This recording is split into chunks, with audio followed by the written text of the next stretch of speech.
Have you ever found yourself scrolling through your phone, only to realize minutes or even hours have slipped away without your conscious awareness? In our hyper-connected world, distractions constantly pull at our attention, fragmenting our focus and leaving us feeling drained, disconnected, and far from the centered, purposeful individuals we aspire to be. This isn't just a modern inconvenience, it's a profound challenge to our inner peace and capacity for meaningful living. Marcus Aurelius once reflected, "You have power over your mind, not outside events." Realize this, and you will find strength. That power begins not in dramatic overhauls or sweeping life changes, but in the quiet, almost invisible moments where we choose what to give our attention to. This is where true transformation starts. Stoicism teaches us that mastery isn't built through grand gestures or sudden epiphanies, but through tiny, deliberate shifts in attention, what we might call mastery in the margins. It's in the breath you take before responding to a provoking email, the moment you pause to truly listen instead of waiting to speak, or the decision to turn away from trivial noise and toward what genuinely matters. The Stoics understood something essential about human nature. Our minds are shaped incrementally, moment by moment, by what we choose to focus on.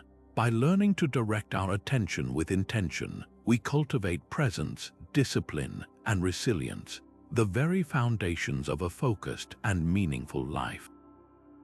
In this video, we'll explore how you can apply these timeless Stoic principles to reclaim your attention and strengthen your mind amid the chaos of daily life. We'll delve into practices that help you notice more, react less, and engage with the world from a place of calm clarity. This isn't about adding more to your to-do list. It's about changing how you move through the moments you're already living. So I invite you to reflect. Where does your attention go when no one is demanding it? What would it feel like to approach your day with more purpose and less distraction? Let's begin this journey together, not as a distant philosophical exercise, but as a practical path to building the mind you deserve. Have you ever arrived at work or back home and realized you have almost no memory of the actual journey there?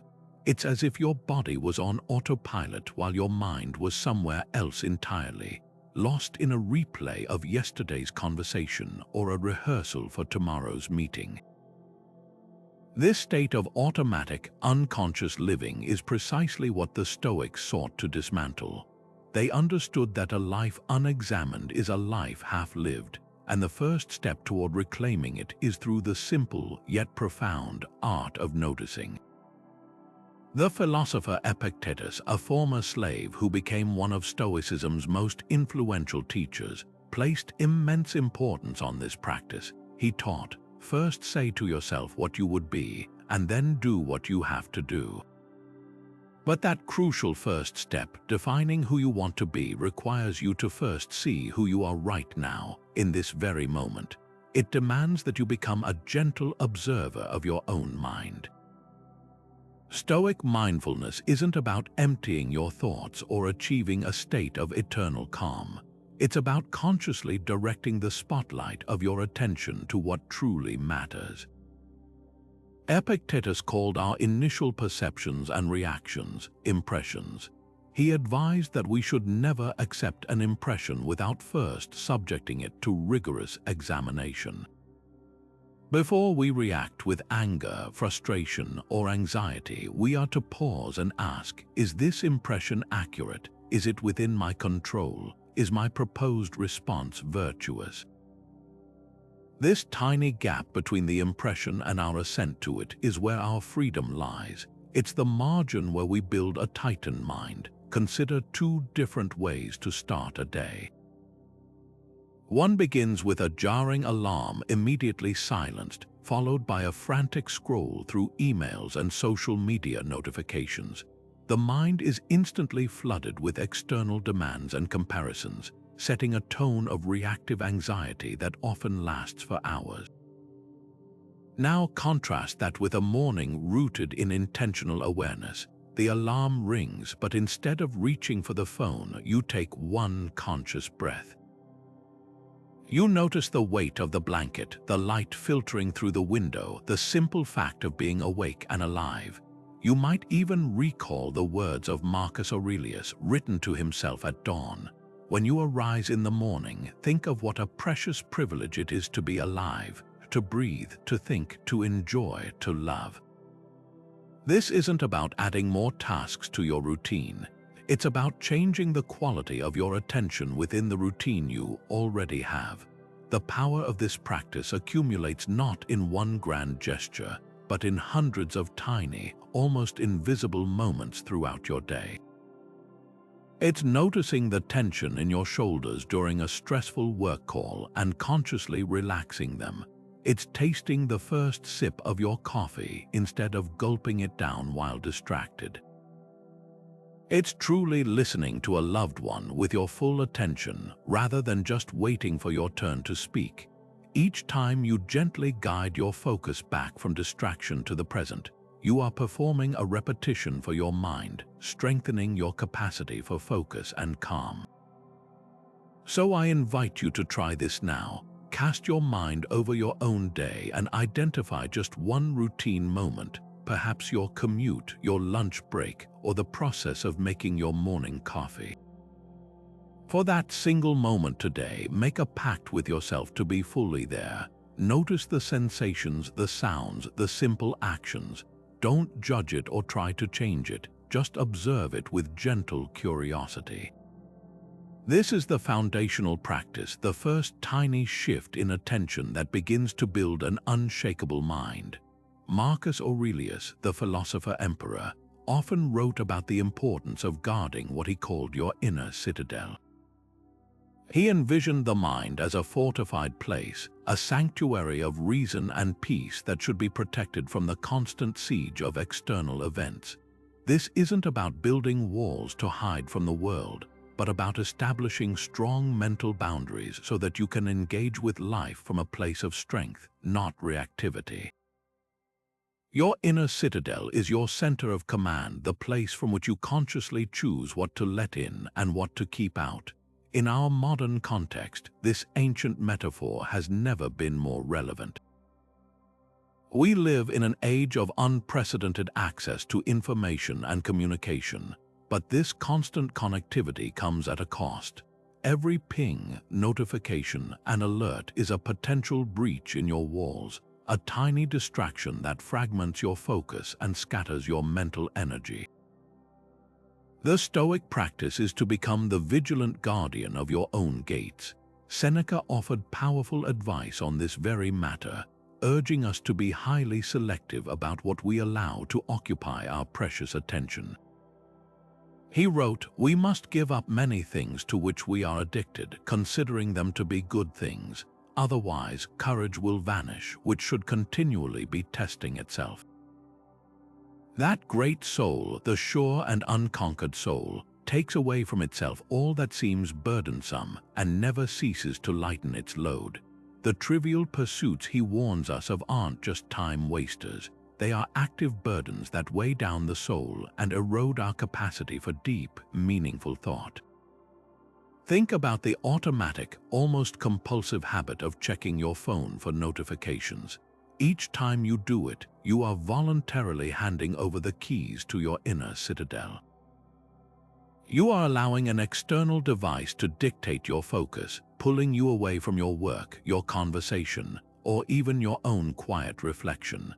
This constant context switching doesn't just waste time, it actively trains your brain for distraction, making it harder and harder to sustain the deep focus required for truly important work or for simply being present in your own life.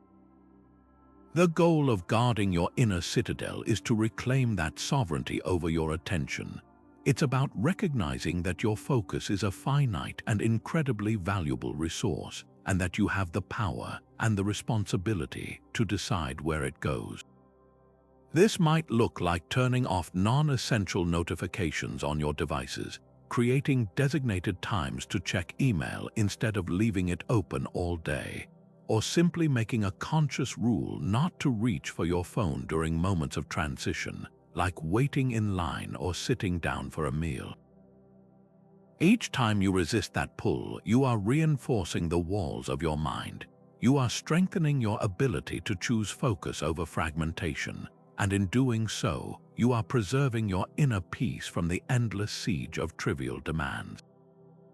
So I encourage you to take a moment right now and name one specific distraction that frequently pulls you away from your center.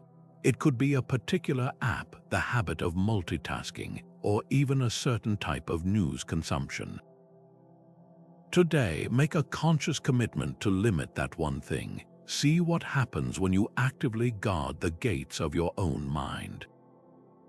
How quickly do you react when something goes wrong? When you get a terse email from a colleague, when you're cut off in traffic, or when your carefully laid plans suddenly fall apart, what happens inside you? For most of us, the reaction is instantaneous, a flash of heat, a surge of frustration, a story forming in our minds about why this is unfair or who is to blame. We don't just experience the event, we instantly pass judgment on it, and that judgment then dictates our entire emotional state. This automatic process is precisely what the Stoics sought to interrupt with one of their most powerful psychological tools, the discipline of Assent. Epictetus, who focused intensely on the inner workings of the mind, taught that between any external event and our emotional reaction, there exists a critical space, a moment of choice. He called our initial perceptions impressions. An impression is not the event itself, but our first, raw, uncensored interpretation of it. The car cuts you off, and the impression might be, that jerk is trying to hurt me. Or, this is going to make me late and ruin my day. The discipline lies in what you do next. Epictetus urged his students to learn to withhold assent. This means you consciously choose not to immediately agree with that initial, often exaggerated or distorted, impression. You pause, you step back, you examine the thought before you buy into it. He offers this crucial advice: don't be disturbed by appearances. Don't say more to yourself than the initial impressions report. You have the power to strip away the opinion that shouts this is a catastrophe, and see the event for what it simply is. Let's bring this to life with a common scenario. Imagine you send a detailed proposal to a client and receive a one-line reply hours later. We'll need to discuss this further. The initial impression, the story your mind might instantly create, could be filled with anxiety and self-doubt. They hated it, I failed, all that work was for nothing, this is a disaster. If you grant assent to that impression, your entire afternoon is ruined. You're stressed, distracted, and already rehearsing a defensive argument. Now, apply the discipline. You receive the same email. You feel the initial jolt of worry, but instead of following it down the rabbit hole, you pause. You withhold your assent, you examine the impression, you say to yourself, the email simply says they need to discuss it further. That is all I know. It does not say it's bad, it does not say I failed. A discussion is a normal part of the process. By refusing to add the catastrophic story to the bare facts, you conserve your mental energy and maintain your equilibrium. You might even feel a sense of calm curiosity about what the discussion will bring rather than dread. This tiny shift, this brief pause between the impression and your judgment, is where immense personal freedom is forged. It's the difference between being a puppet jerked around by every external event and being the puppeteer who holds the strings of your own mind. Every time you practice this, you are strengthening your ability to choose your response rather than being hijacked by your reaction. It's not about suppressing emotion, it's about inserting reason before emotion takes full control. So I'd like you to take a moment to reflect. Can you recall a recent situation where you rushed to judgment? Perhaps a misunderstood text message that led to an argument, or a minor inconvenience at home that spiraled into a bad mood for everyone. What was the initial impression you had? And what was the more neutral, factual reality that became obscured by your quick assent? Recognizing this pattern is the first and most powerful step toward reclaiming your inner peace. But what about the small stuff? We often reserve our deepest philosophical efforts for life's major upheavals, a job loss, an illness, a significant loss. Yet the true proving ground for a Stoic mind is not the earthquake, but the constant, tiny tremors of daily annoyance. This is where the profound Stoic principle of Amor Fati, a love of one's fate, finds its most practical and powerful application. The German philosopher Friedrich Nietzsche, whose work was deeply inspired by the Stoics, famously championed this idea when he wrote, "My formula for greatness in a human being is Amor Fati, that one wants nothing to be different, not forward, not backward, not in all eternity. Not merely bear what is necessary, still less conceal it but love it. This isn't about grimly tolerating hardship.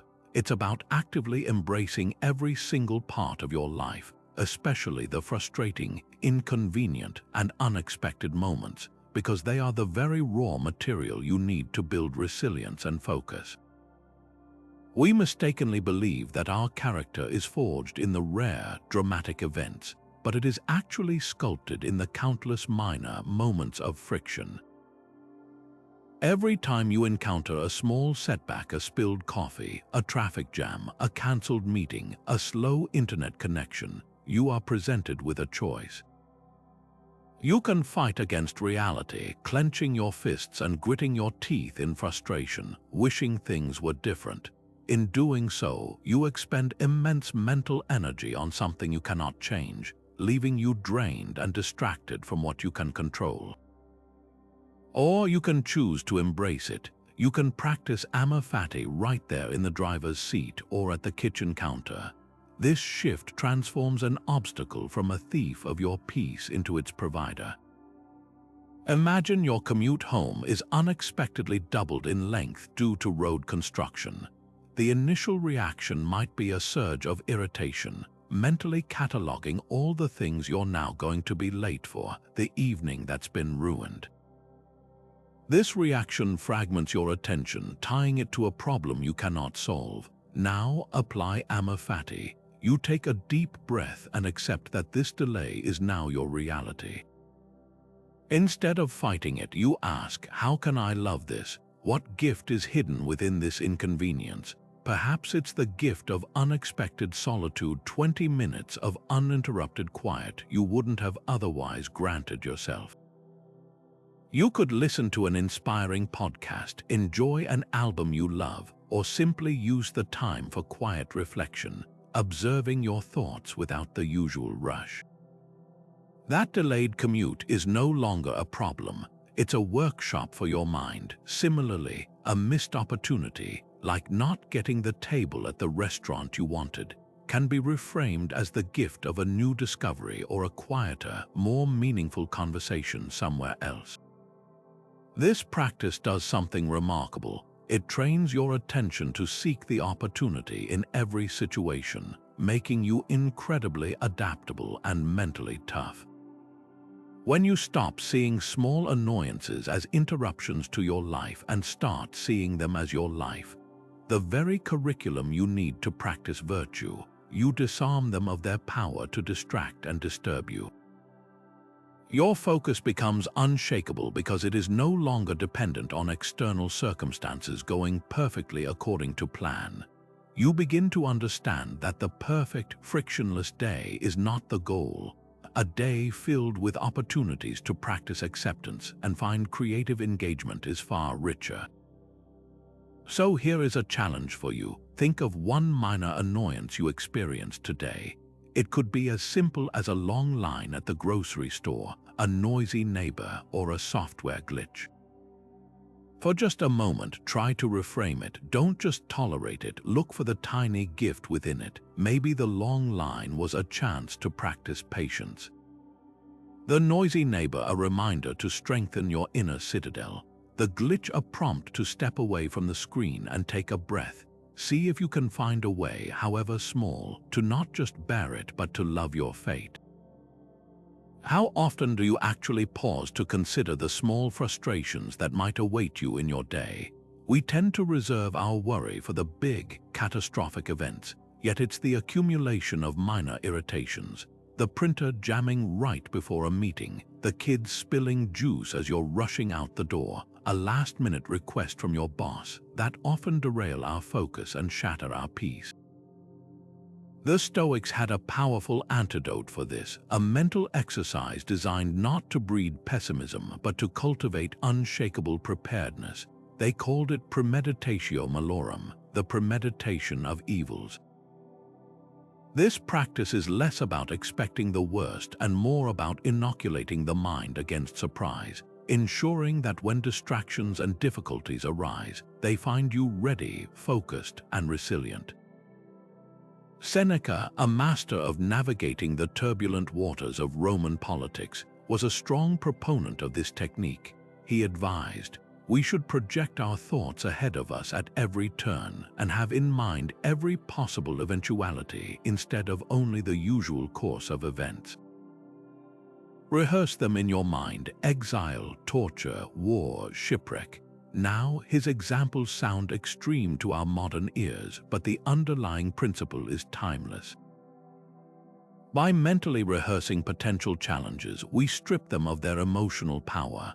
The shock factor disappears. When an event you've already visualized actually occurs, it doesn't feel like a devastating ambush. It feels like a scenario you've already practiced for. Your mind, instead of being hijacked by panic and frustration, remains clear and capable. It can immediately begin working on a solution rather than wallowing in the problem. Consider the difference between two approaches to a potentially hectic day. You have back-to-back meetings, a tight deadline, and a long list of errands to run afterward.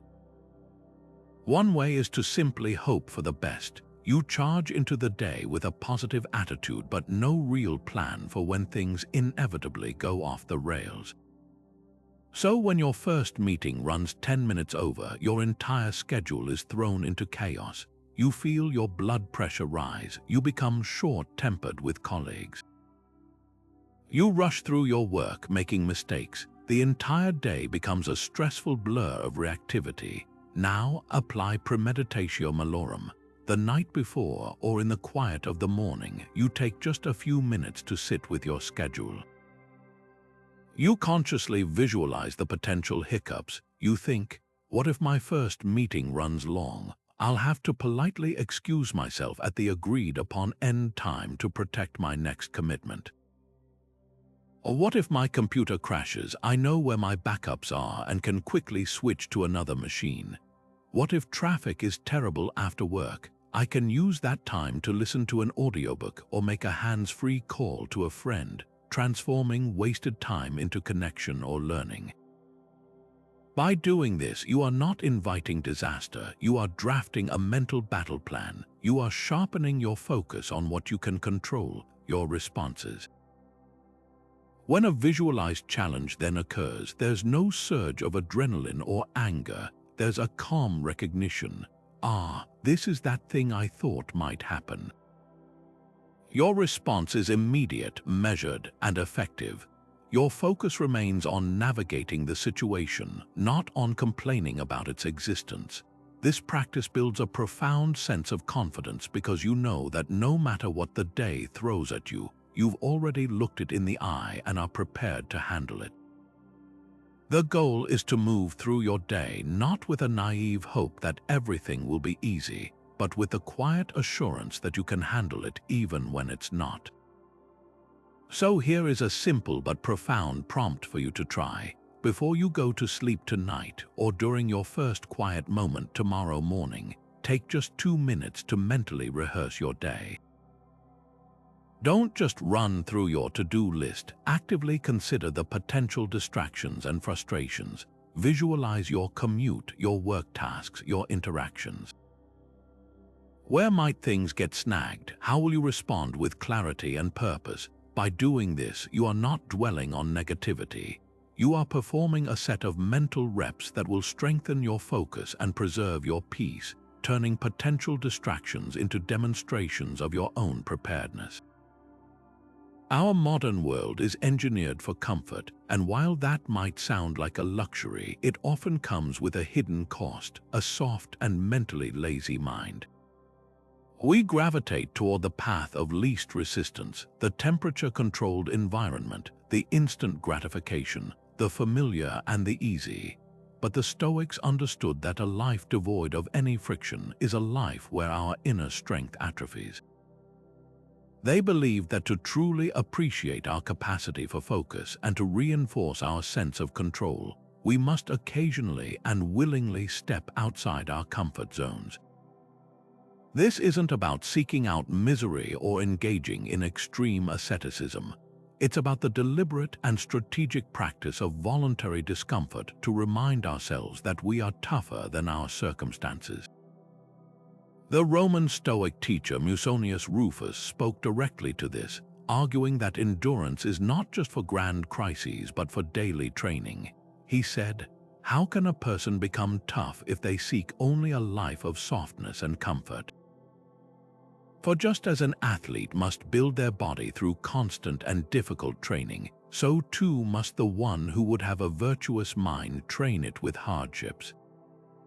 This training sharpens our attention because it forces us to be present with a minor challenge we have chosen for ourselves, building resilience for the larger, unchosen challenges life will inevitably send our way.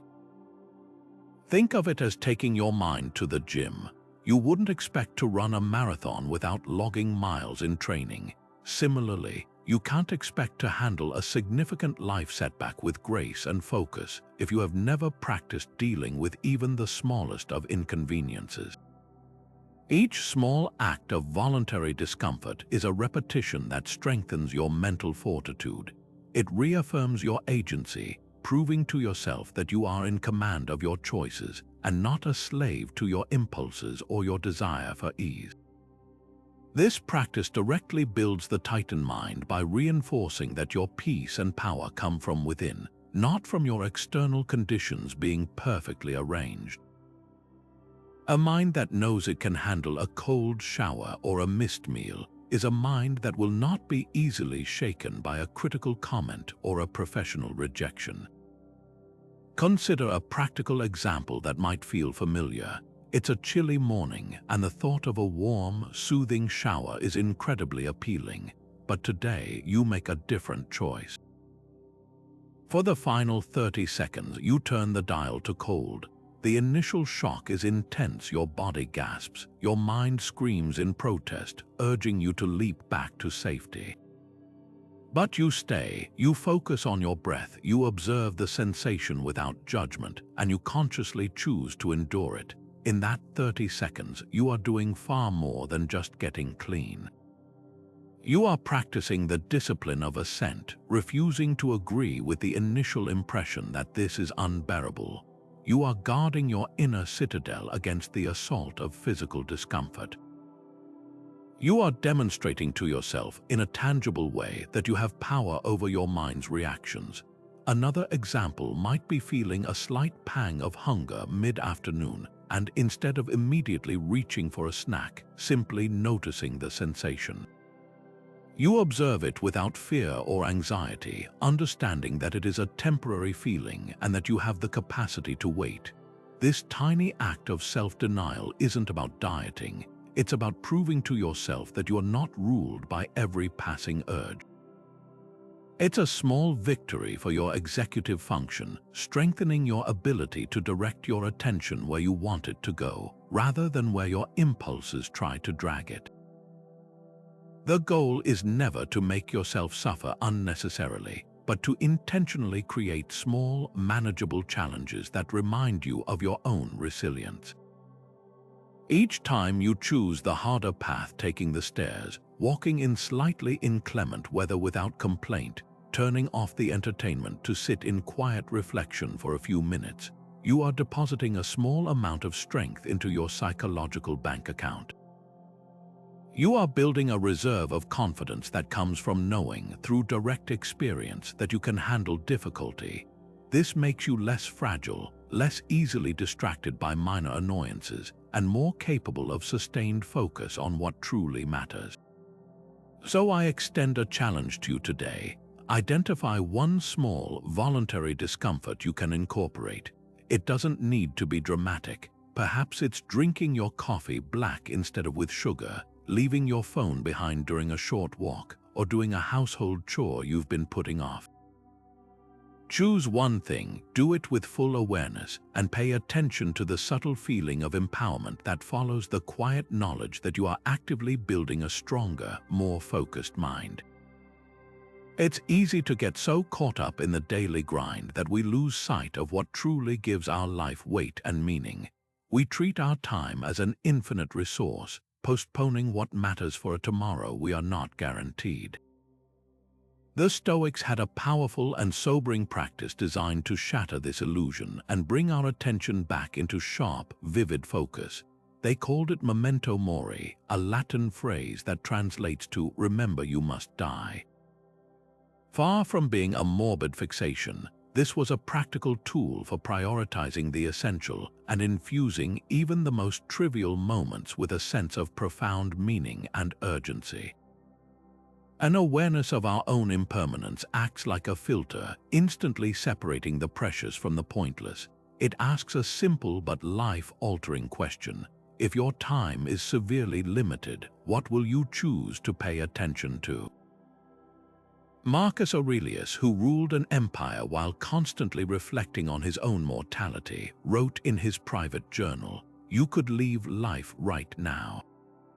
Let that determine what you do and say and think."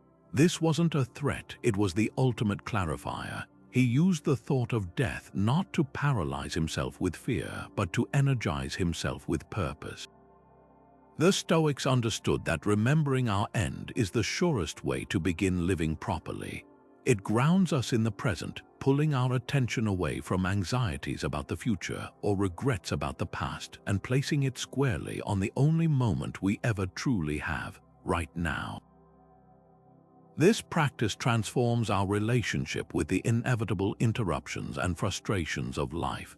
A delayed train isn't just an annoyance. It becomes a few extra minutes of life you get to experience.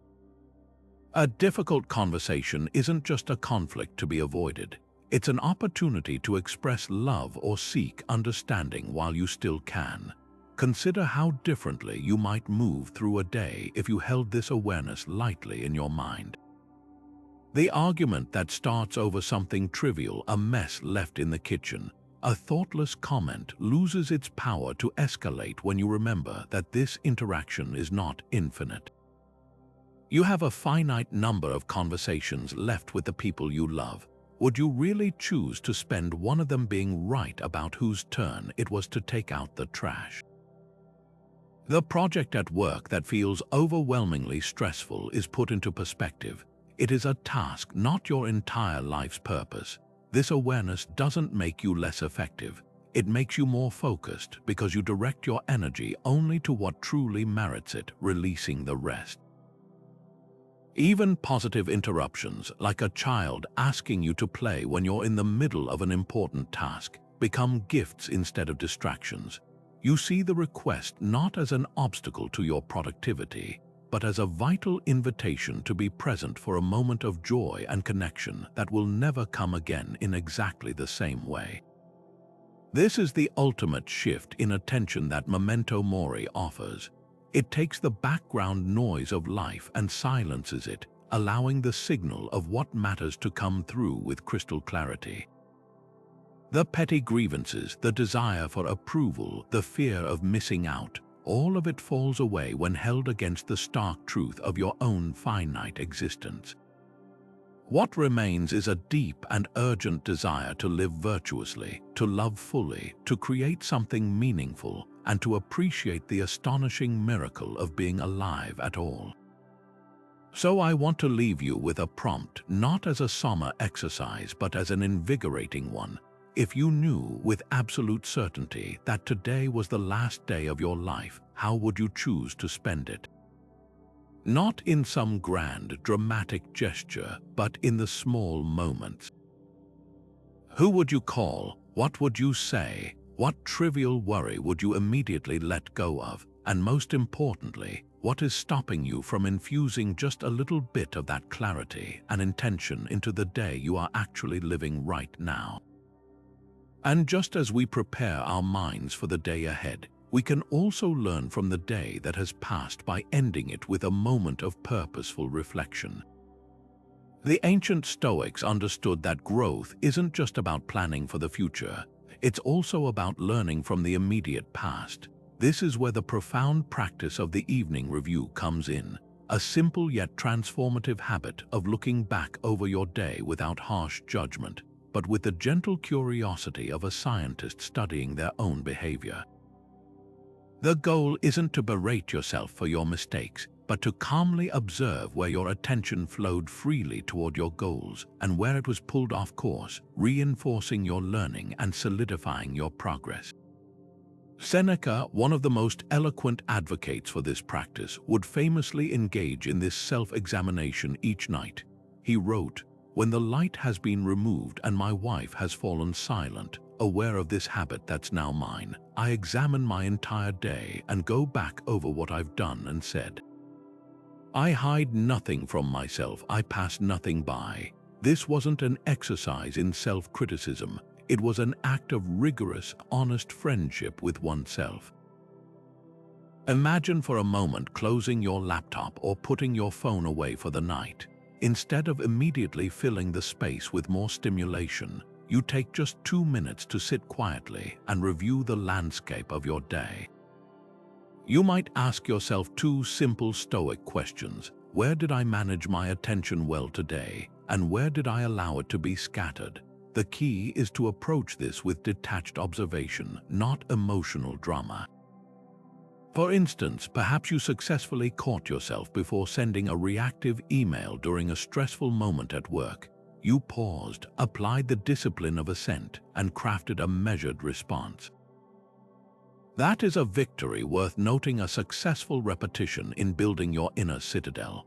On the other hand, maybe you found yourself scrolling through social media for 20 minutes when you had intended to be reading, or you snapped impatiently at a family member because you were mentally preoccupied with a trivial worry. This isn't a failure, it's data. It's a pinpoint on the map showing you where your mental defenses were low and your focus was vulnerable. Walking through a brief example can make this feel more practical. Let's say your review reveals that your morning was highly focused. You began with intention, avoided your phone for the first hour, and completed a deep work session. But the afternoon was fragmented. A critical comment from a colleague sparked a rumination spiral that lasted over an hour, pulling your attention away from your priorities and into a cycle of defensive internal storytelling. In your evening review, you simply note this pattern. You don't judge yourself for being distracted. You observe, my attention is particularly vulnerable to perceived criticism. I see that when that happens, I spend a lot of mental energy crafting arguments instead of returning to my work. This insight alone is powerful. It tells you exactly what to premeditate for tomorrow. You can mentally rehearse how you'll handle critical feedback, having already visualized a calm and focused response, thus building a stronger guard for that particular gate in your inner citadel. This 2-minute practice is perhaps one of the most powerful tools for accelerating your growth in mindfulness and focus. It turns every single day into a personalized curriculum for building a tightened mind. The successes encourage you and show you what you're capable of, while the lapses provide the most valuable feedback possible, highlighting the exact areas where you need to reinforce your practice. Over time, this nightly review stitches together a narrative of progress, showing you that mastery truly is built in the margins, through the consistent, gentle recalibration of your attention. So tonight, before you sleep, I encourage you to try it. Find just 2 minutes of quiet. Look back on your day with a kind and analytical eye. Ask yourself where your attention served you and where it wandered. This isn't about keeping a lengthy journal. It's about closing the loop on your day, learning from it, and allowing those lessons to prepare you for a more focused tomorrow. When was the last time you experienced a full 5 minutes of pure, uninterrupted silence? Not just the absence of loud noise, but a true quiet, free from the hum of appliances, the ping of notifications, or the background chatter of a television or podcast. For many of us, genuine silence has become an unfamiliar, almost uncomfortable experience. We fill every spare moment with input, afraid of being alone with our own thoughts. Yet the Stoics recognize that this constant noise isn't just a minor inconvenience, it's a barrier to developing the inner clarity and intentionality that define a focused mind. They understood that to hear your own inner dialogue, the voice of your reason, you first have to turn down the volume on the outside world. Marcus Aurelius, despite ruling the bustling Roman Empire, constantly sought out these islands of quiet within himself. He wrote, "People seek retreats for themselves in the country, by the sea, or in the mountains, but this is altogether unphilosophical, when you can at any moment retreat into yourself. Nowhere can one find a more peaceful and less busy retreat than in one's own soul." For him, the ultimate sanctuary wasn't a physical location, it was a state of mind cultivated through inner quiet. This Stoic retreat isn't about running away from responsibilities, but about creating the mental space necessary to engage with them more effectively. It's in this silence that we can sift through the impressions of the day, examine our judgments, and reconnect with our core principles. Without it, we are simply reacting to the loudest stimulus, pulled from one external demand to the next, never consulting our own internal compass. Consider the typical sensory environment many of us inhabit from morning until night.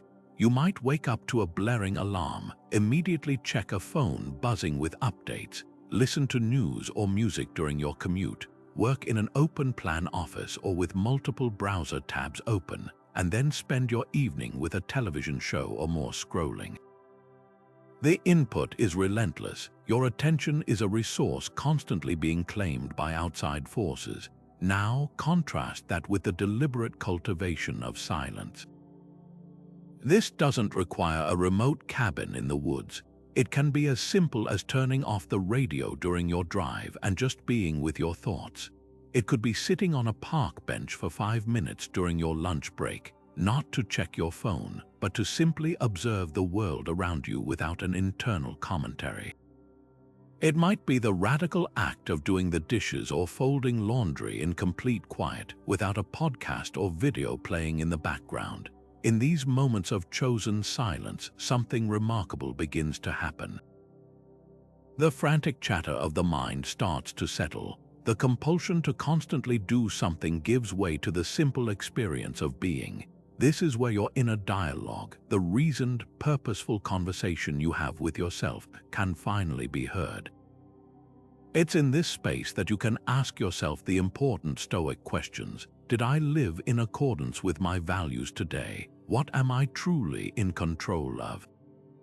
Where did I give my assent too quickly? This isn't about empty meditation. It's an active engagement with your own thought processes. It's the mental equivalent of decluttering a crowded room so you can finally see the floor and find what you're looking for. The noise of the world feeds reactivity. Silence nurtures response. The practice of Stoic silence is a powerful way to guard your inner citadel because it starves the distractions that clamor at your gates. It's a declaration that your attention is valuable and that you will not let it be auctioned off to the highest bidder. It strengthens your ability to be the author of your own thoughts rather than a stenographer for the world's chaos. By regularly retreating into this self-imposed quiet, You train your mind to find peace and clarity not from the absence of external problems, but from a deep internal well that you alone control. So I have a simple but potent suggestion for you. Today, schedule just 5 minutes of deliberate silence. It doesn't have to be formal meditation. You can simply sit with a cup of tea and just be. Or take a walk without headphones. Notice the initial urge to reach for a device or create noise and gently set it aside. See what thoughts and questions arise when you stop filling the space and allow your own inner dialogue to take the floor. Now, let's try a different kind of retreat, one that doesn't require silence in a room, but a shift in the very scale of your thinking.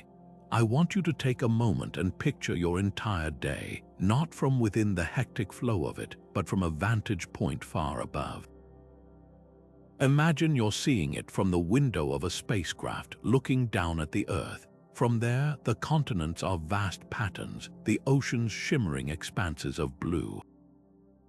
Can you even make out your city, your street, the building where you work, or the room where you sat feeling stressed?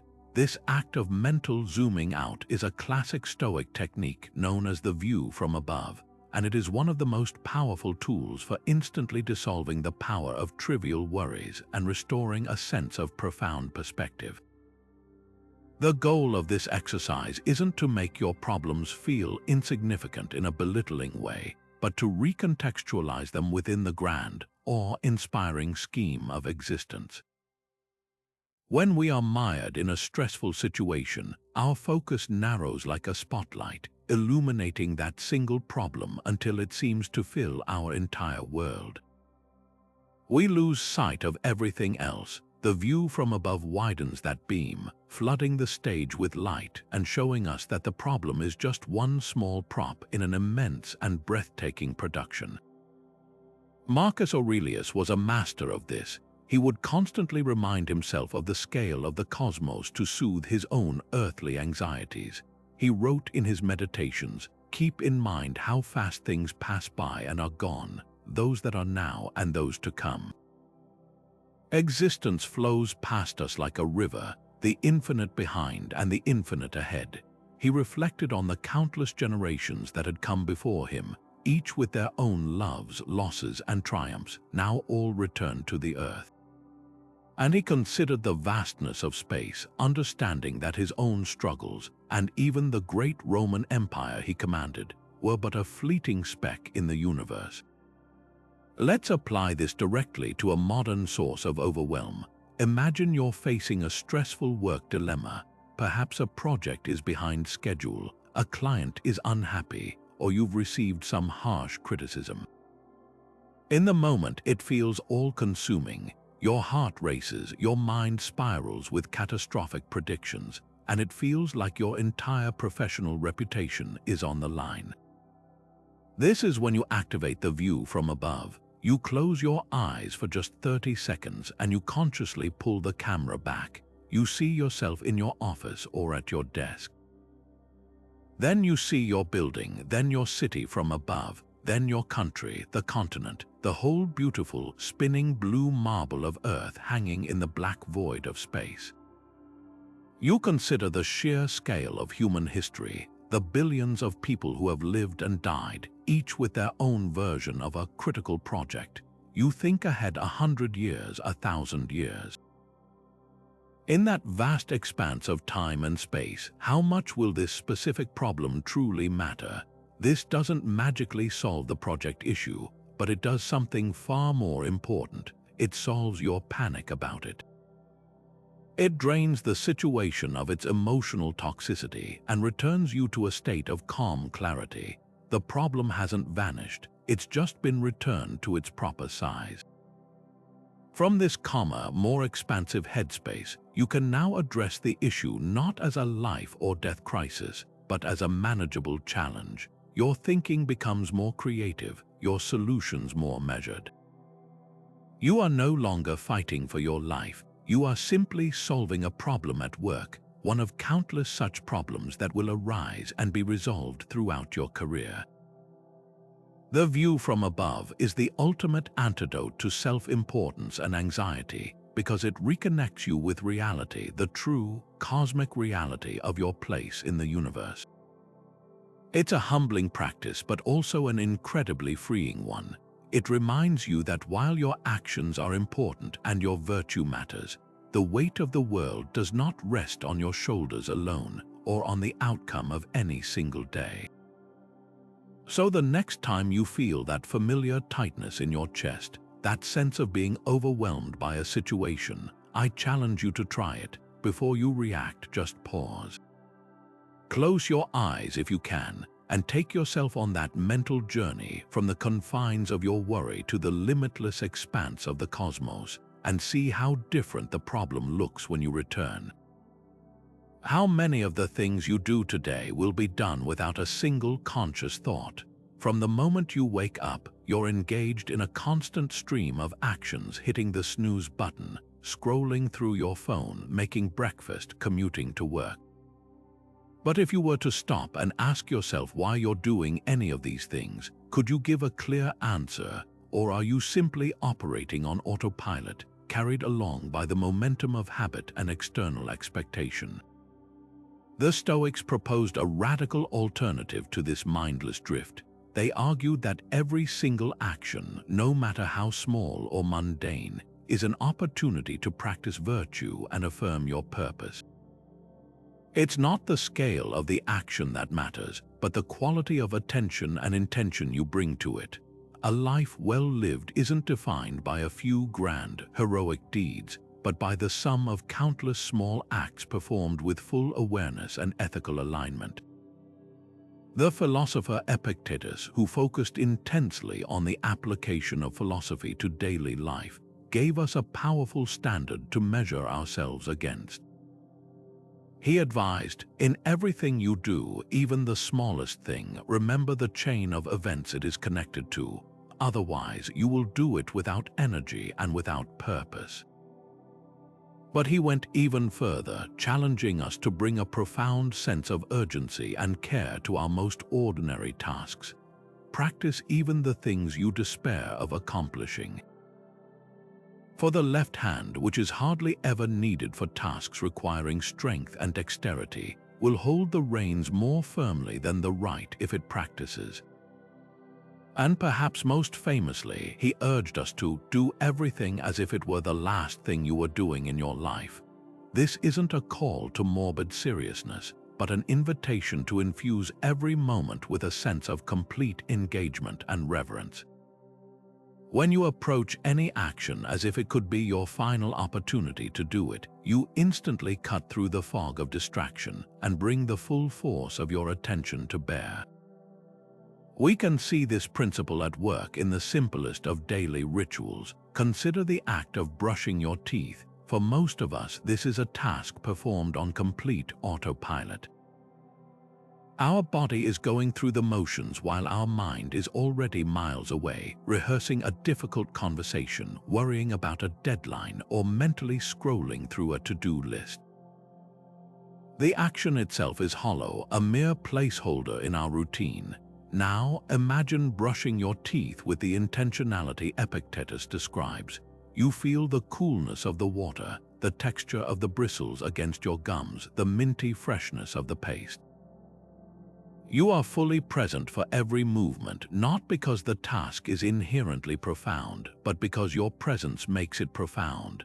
This is the essence of Stoic practice, transforming the utterly ordinary into a training ground for the soul. The same principle applies to washing a dish, shaking a hand, writing an email, or listening to a friend. When you do these things with your whole mind, you are not just completing a task, you are reinforcing an identity. You are building a mind that knows how to show up completely for whatever life presents.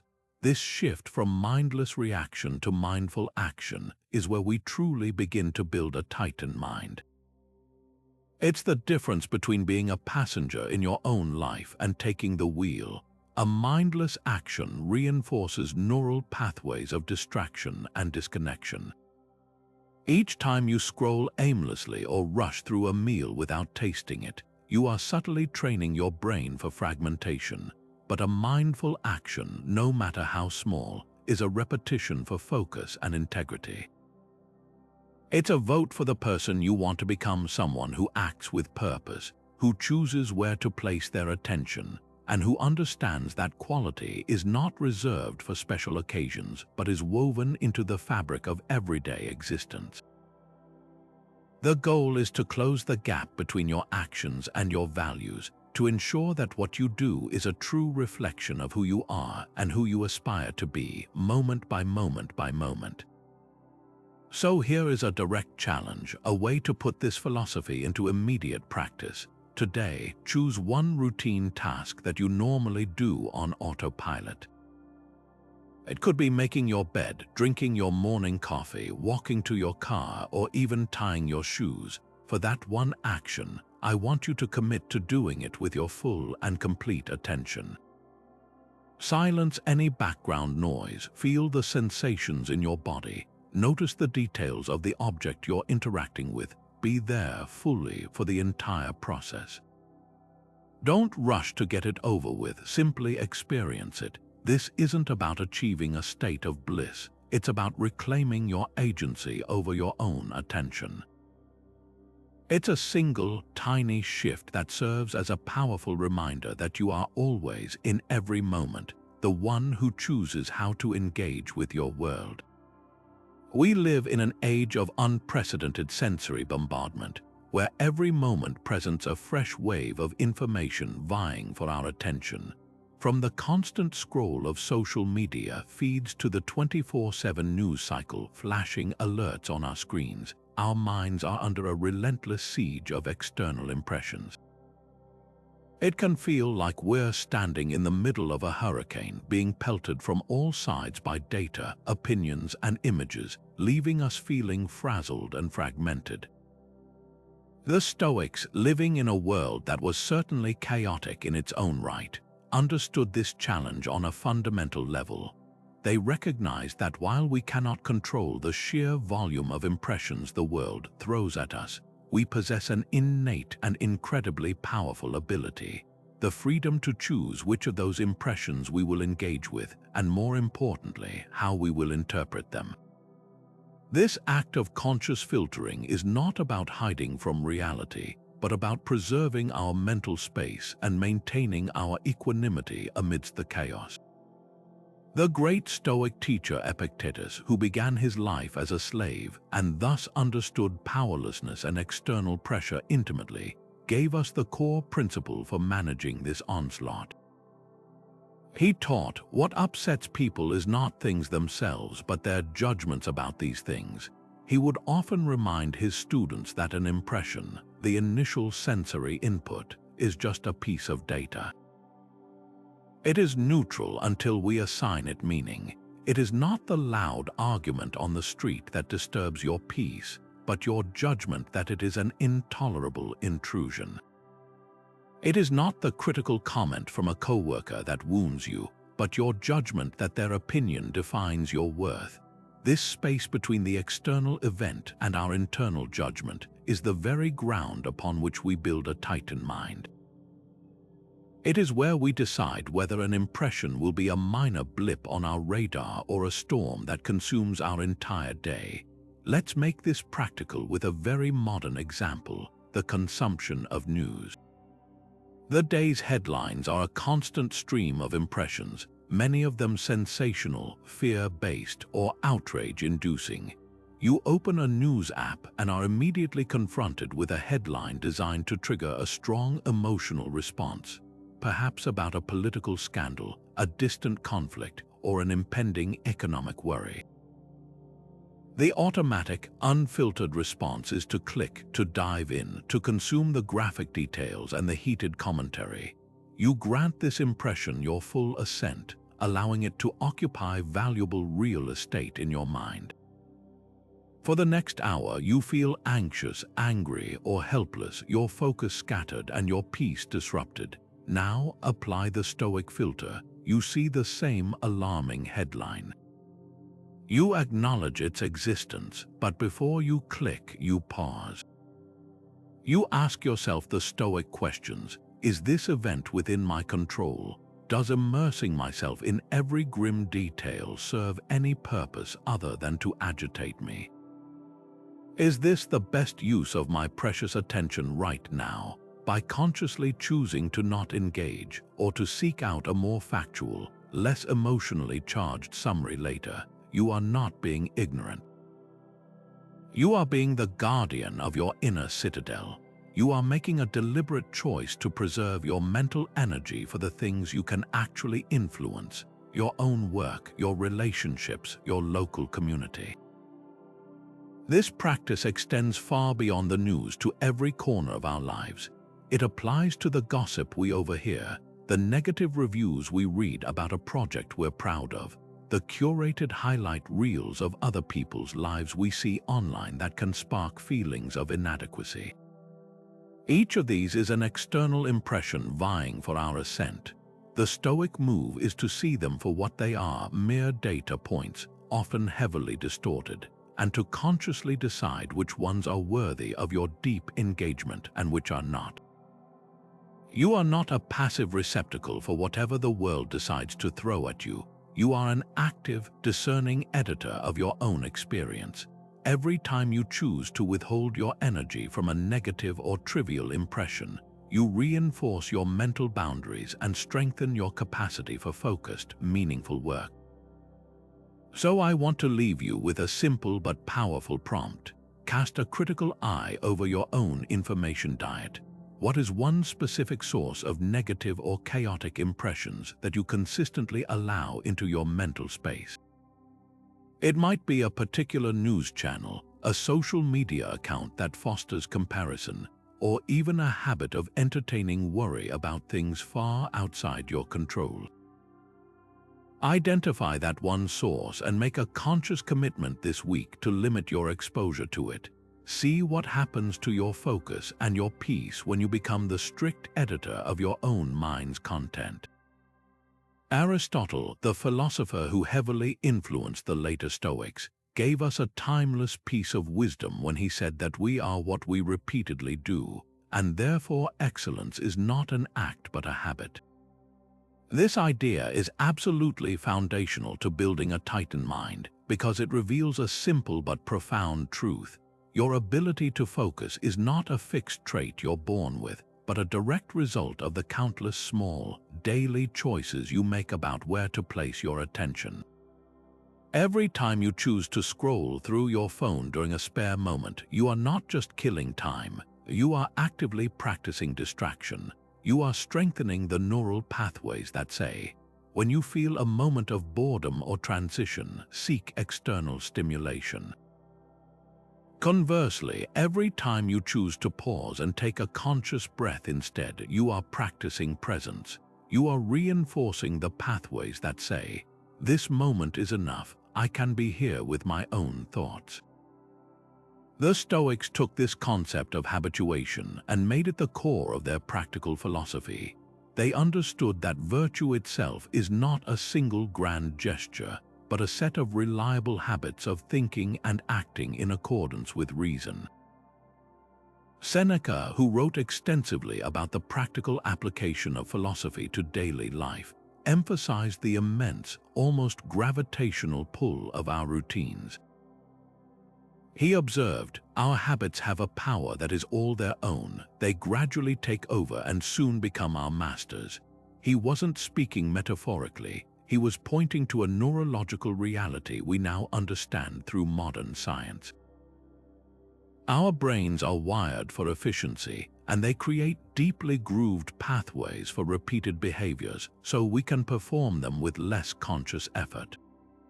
This is a double-edged sword.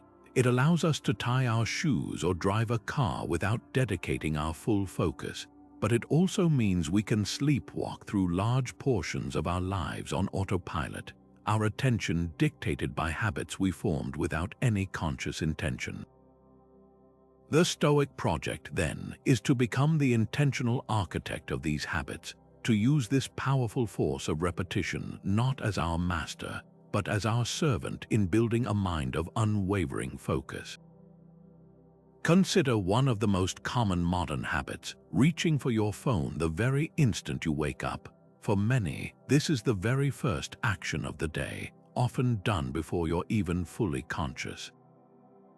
You open your eyes and your hand instinctively finds the device, your thumb unlocking a fire hose of external impressions, emails, social media updates, news headlines, messages. This single, seemingly harmless habit sets a powerful precedent for your entire day. Before you have even had a single thought of your own, you have invited the agendas, opinions, and demands of the outside world into the most private sanctuary of your morning mind.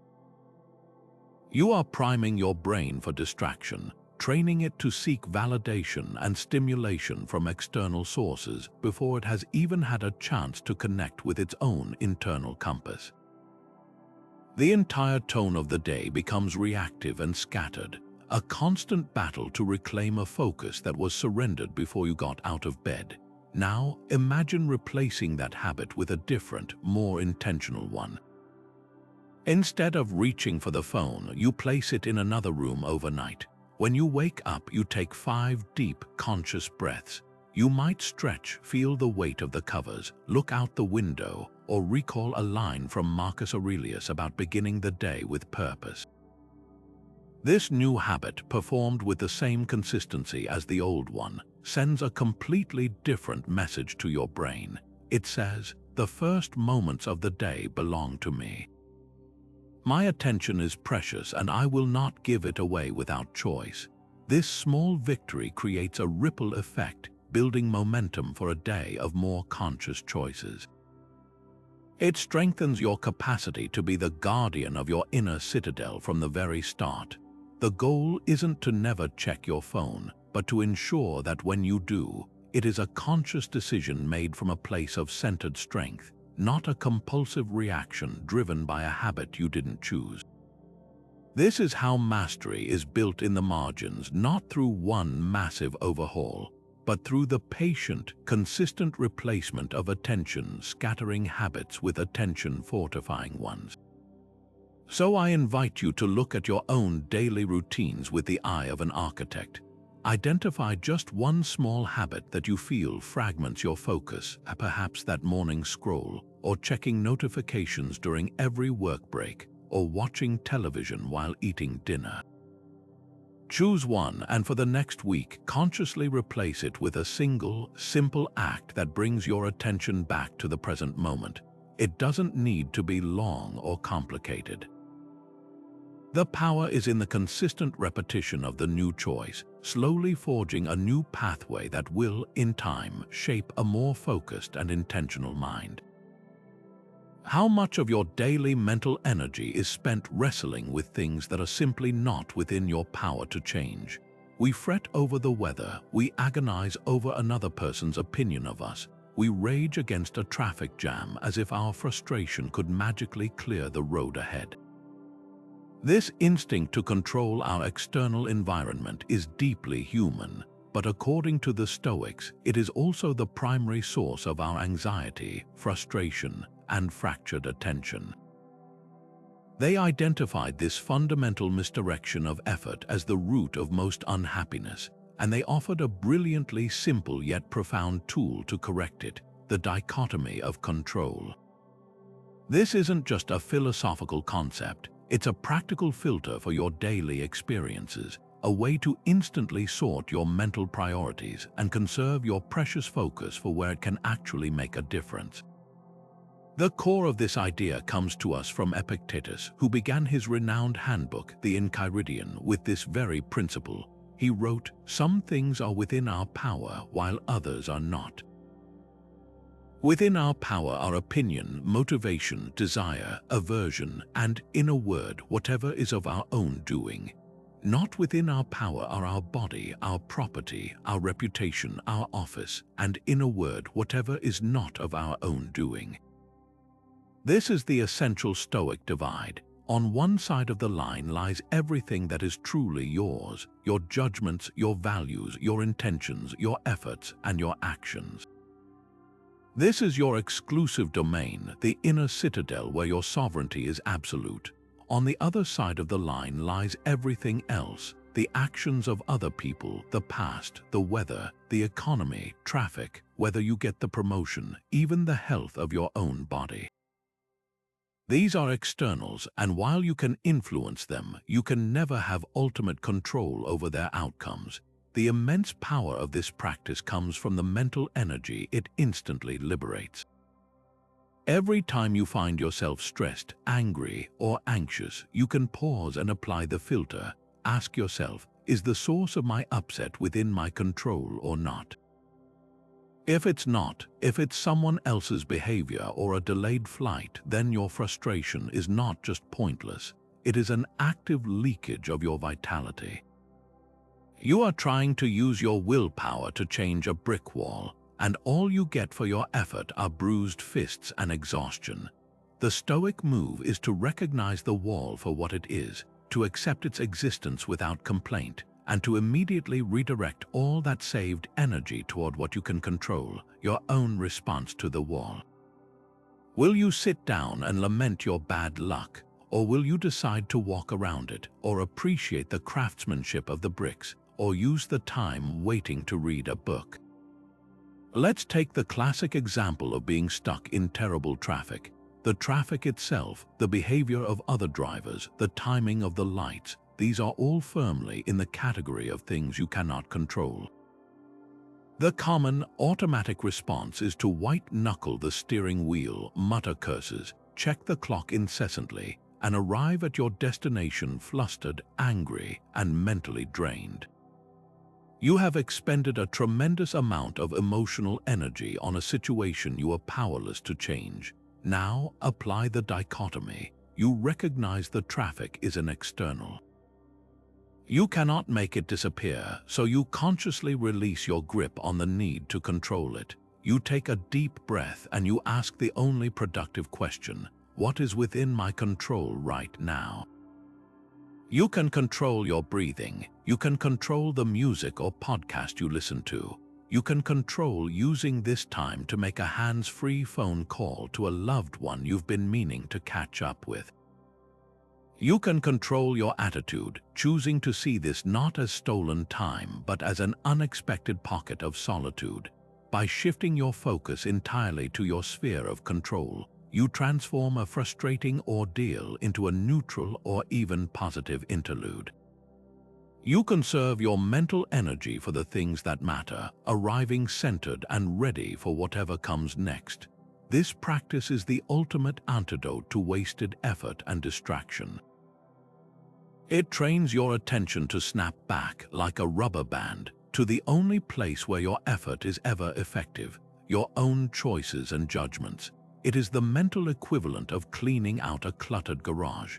You are getting rid of all the psychic junk you are pointlessly storing and organizing the tools you actually need.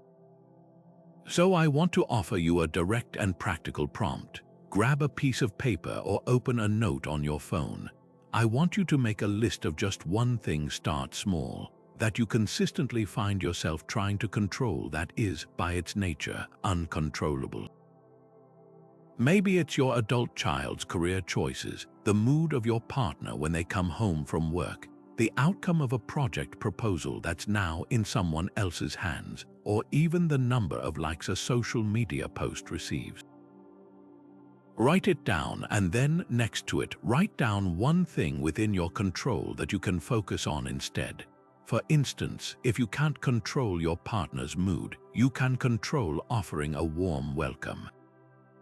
If you can't control the proposal's outcome, you can control preparing thoroughly for the next meeting. This simple act of writing it down makes the abstract concrete and begins the vital work of retraining your attention to dwell where it has power. True mastery of attention isn't just about deflecting distractions or managing major crises. It's found in the quiet, seemingly insignificant moments where we choose to find depth and meaning in the utterly ordinary. The Stoics understood that a joyful and focused life isn't built on a foundation of extraordinary events, but on a daily practice of appreciating the simple, reliable wonders that are already present. This is where gratitude moves from being an occasional feeling to a powerful attentional practice, a deliberate redirecting of your focus toward the abundant good that is so often overlooked because it is common. It is the ultimate act of finding the extraordinary within the margins of the mundane. Marcus Aurelius, in his private meditations, constantly trained himself to see the beauty and value in the most basic elements of existence. He wrote, "When you arise in the morning, think of what a precious privilege it is to be alive, to breathe, to think, to enjoy, to love." But he didn't stop at these grand concepts. He drilled down into the specifics, practicing gratitude for the very parts of life we take for granted. He reminded himself to appreciate the humble perfection of a loaf of bread cracking open as it bakes, or the ripe fruit ready to fall from the tree. This wasn't poetic flourish, it was a rigorous psychological exercise. By consciously noting the intricate beauty and utility of ordinary things, he was training his mind to default to a state of appreciation rather than complaint, to see abundance where others might see lack. This Stoic gratitude is a form of focus. It pulls your attention away from what you lack or what might be going wrong, and anchors it firmly in the tangible, often overlooked gifts of the present moment. Let's make this tangible. Imagine you're holding a warm mug of coffee or tea. On autopilot, you might gulp it down while reading headlines or planning your day, barely registering the taste. Now engage in the Stoic practice. For just 30 seconds, give this simple act your full attention. Feel the heat of the mug against your palms, a small comfort against the morning chill. Notice the rich aroma as you bring it to your lips. Taste the complex bitterness or sweetness on your tongue. Consider the chain of events and human effort that brought this drink to you.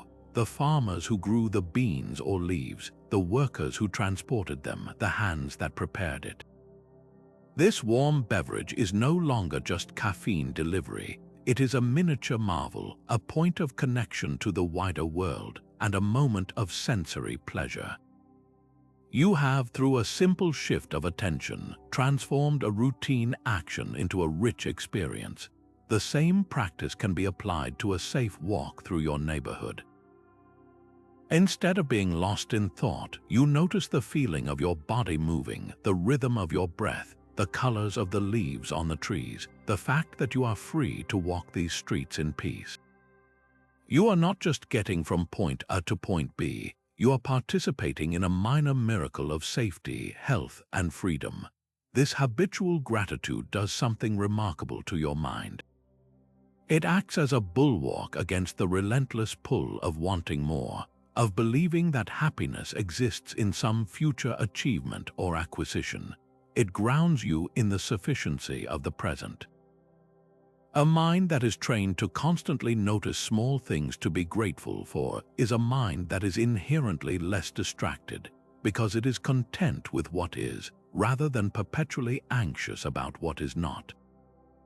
It finds fuel for joy not in rare, dramatic victories, but in the endless supply of tiny, available wonders, the comfort of a well-worn sweater, the sound of rain against the window, the reliable functioning of your computer, the smile from a stranger. This practice builds a resilient and lasting contentment that is not subject to the whims of external circumstance, because its source is your own directed attention. So I encourage you to try this today. Don't just think about it in the abstract. Right now, or at the next quiet moment you have, I want you to name 3 specific, mundane things you are grateful for. Don't reach for the big ones like health or family, though those are wonderful.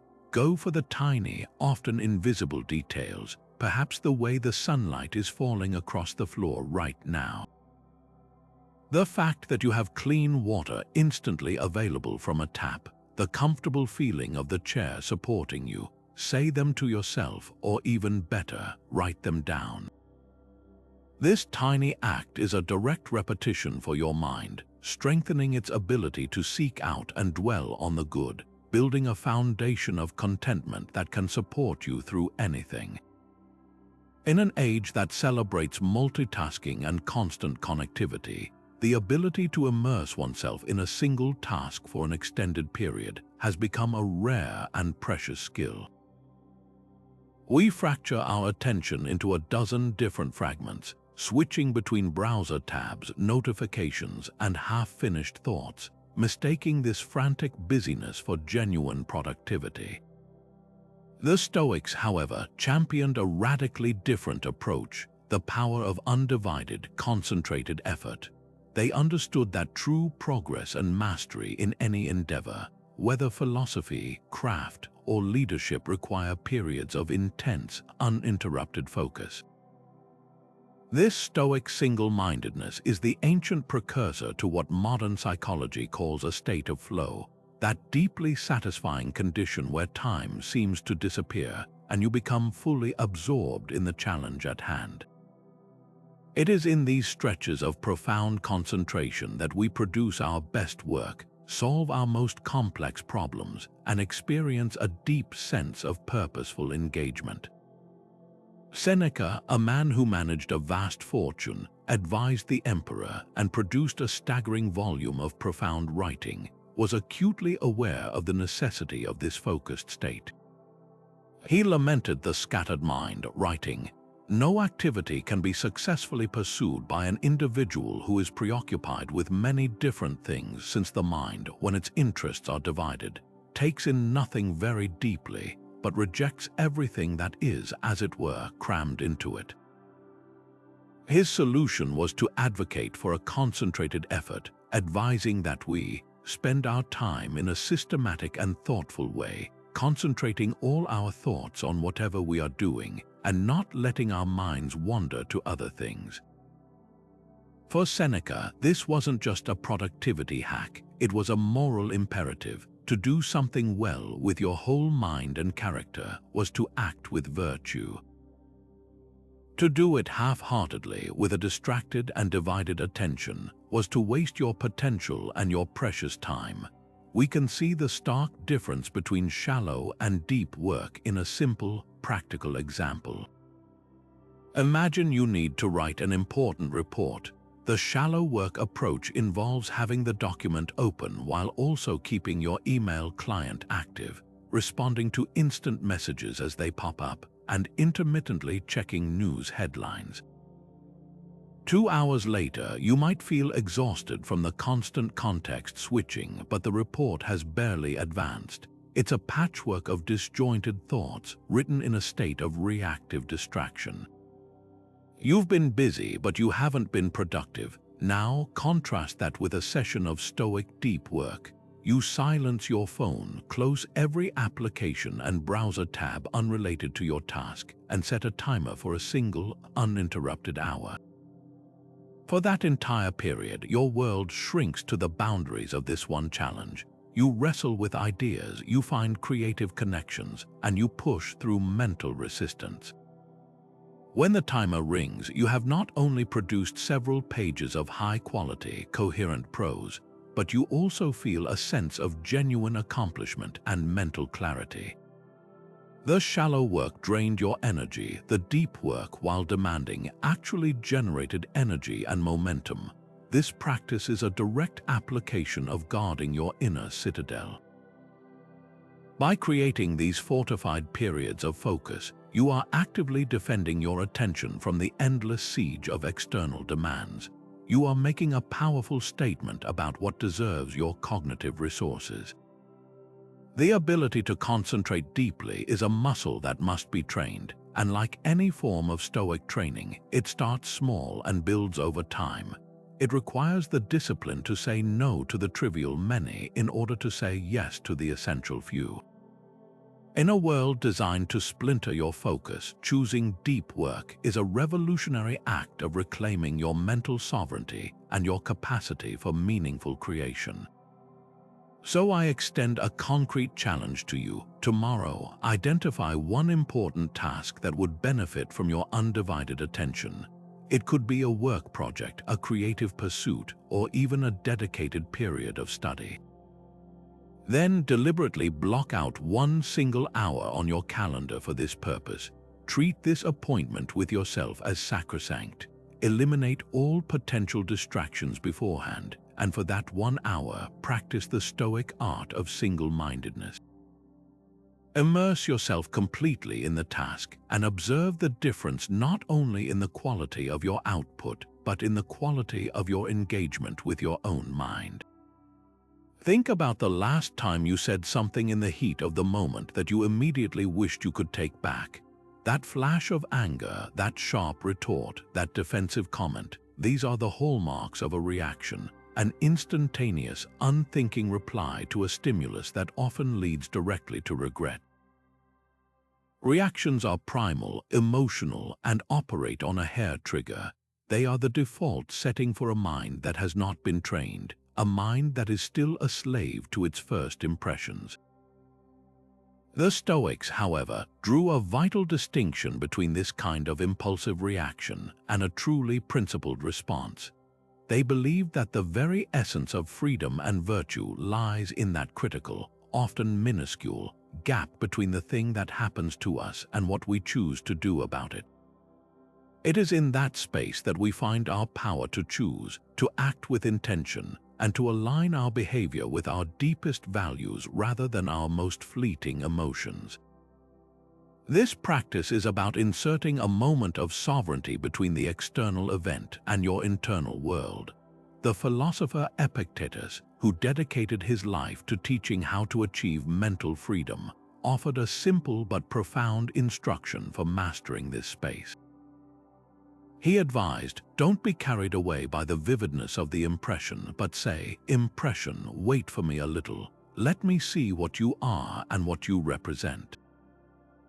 Let me test you. This is the Stoic pause in action. It is the mental equivalent of taking your hand off the mouse before clicking on a provocative headline.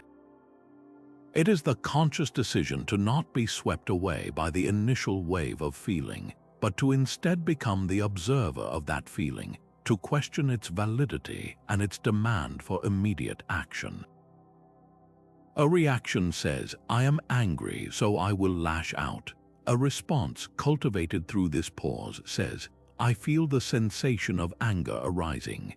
I will observe it, understand its cause, and then decide if lashing out is the most virtuous and effective action to take. One is a puppet being jerked by its strings. The other is the puppeteer, calmly assessing which string to pull. We can see the transformative power of this practice in a common, everyday provocation. Imagine you're in a meeting and a colleague publicly dismisses an idea you've just spent considerable time developing. The immediate, visceral reaction is one of humiliation and defensiveness. Your heart rate spikes, your face flushes, and the impulse to fire back a cutting remark or a defensive justification is overwhelming. This is the reaction, and if you follow it, the meeting is likely to devolve into a personal conflict, damaging professional rapport and derailing the entire discussion. Now apply the Stoic pause. The same dismissive comment lands. You feel the same initial jolt of anger, but instead of letting it pour directly out of your mouth, you consciously create space. You might literally count to 3 in your mind, or simply take one deep, deliberate breath. In that brief moment, you access your reason. You ask yourself Epictetus's questions. What does this impression truly represent? Is this person's opinion within my control? What would a principled response look like? From this calmer, more centered place, you might choose to respond with, I'd be interested to hear your specific concerns so I can understand your perspective better. This answer is not weak, it is incredibly strong.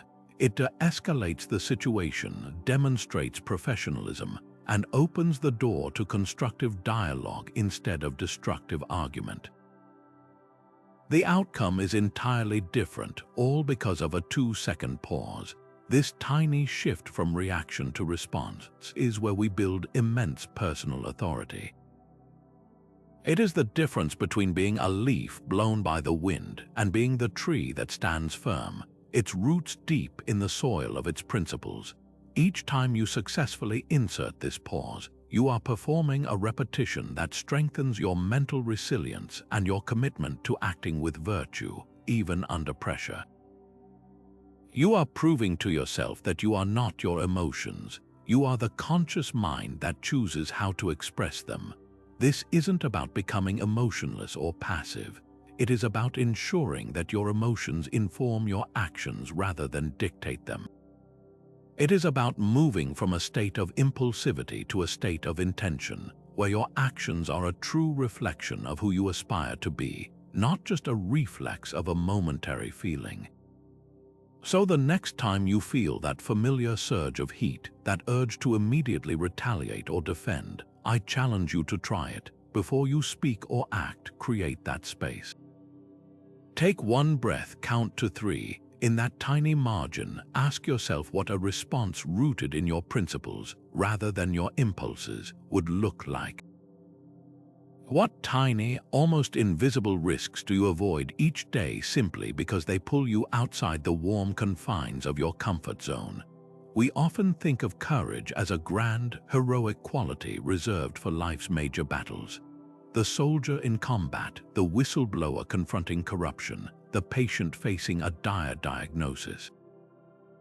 But the Stoics saw bravery differently. They understood that true courage is not a single monumental act, but a habit built through countless minor, daily decisions.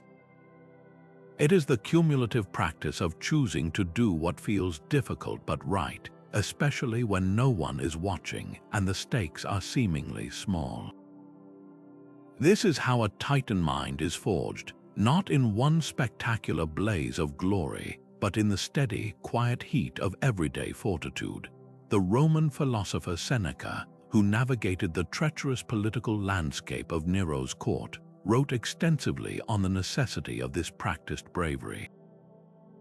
He argued that we must prepare our minds for significant challenges by actively seeking out smaller ones, stating, "Misfortune is virtue's opportunity."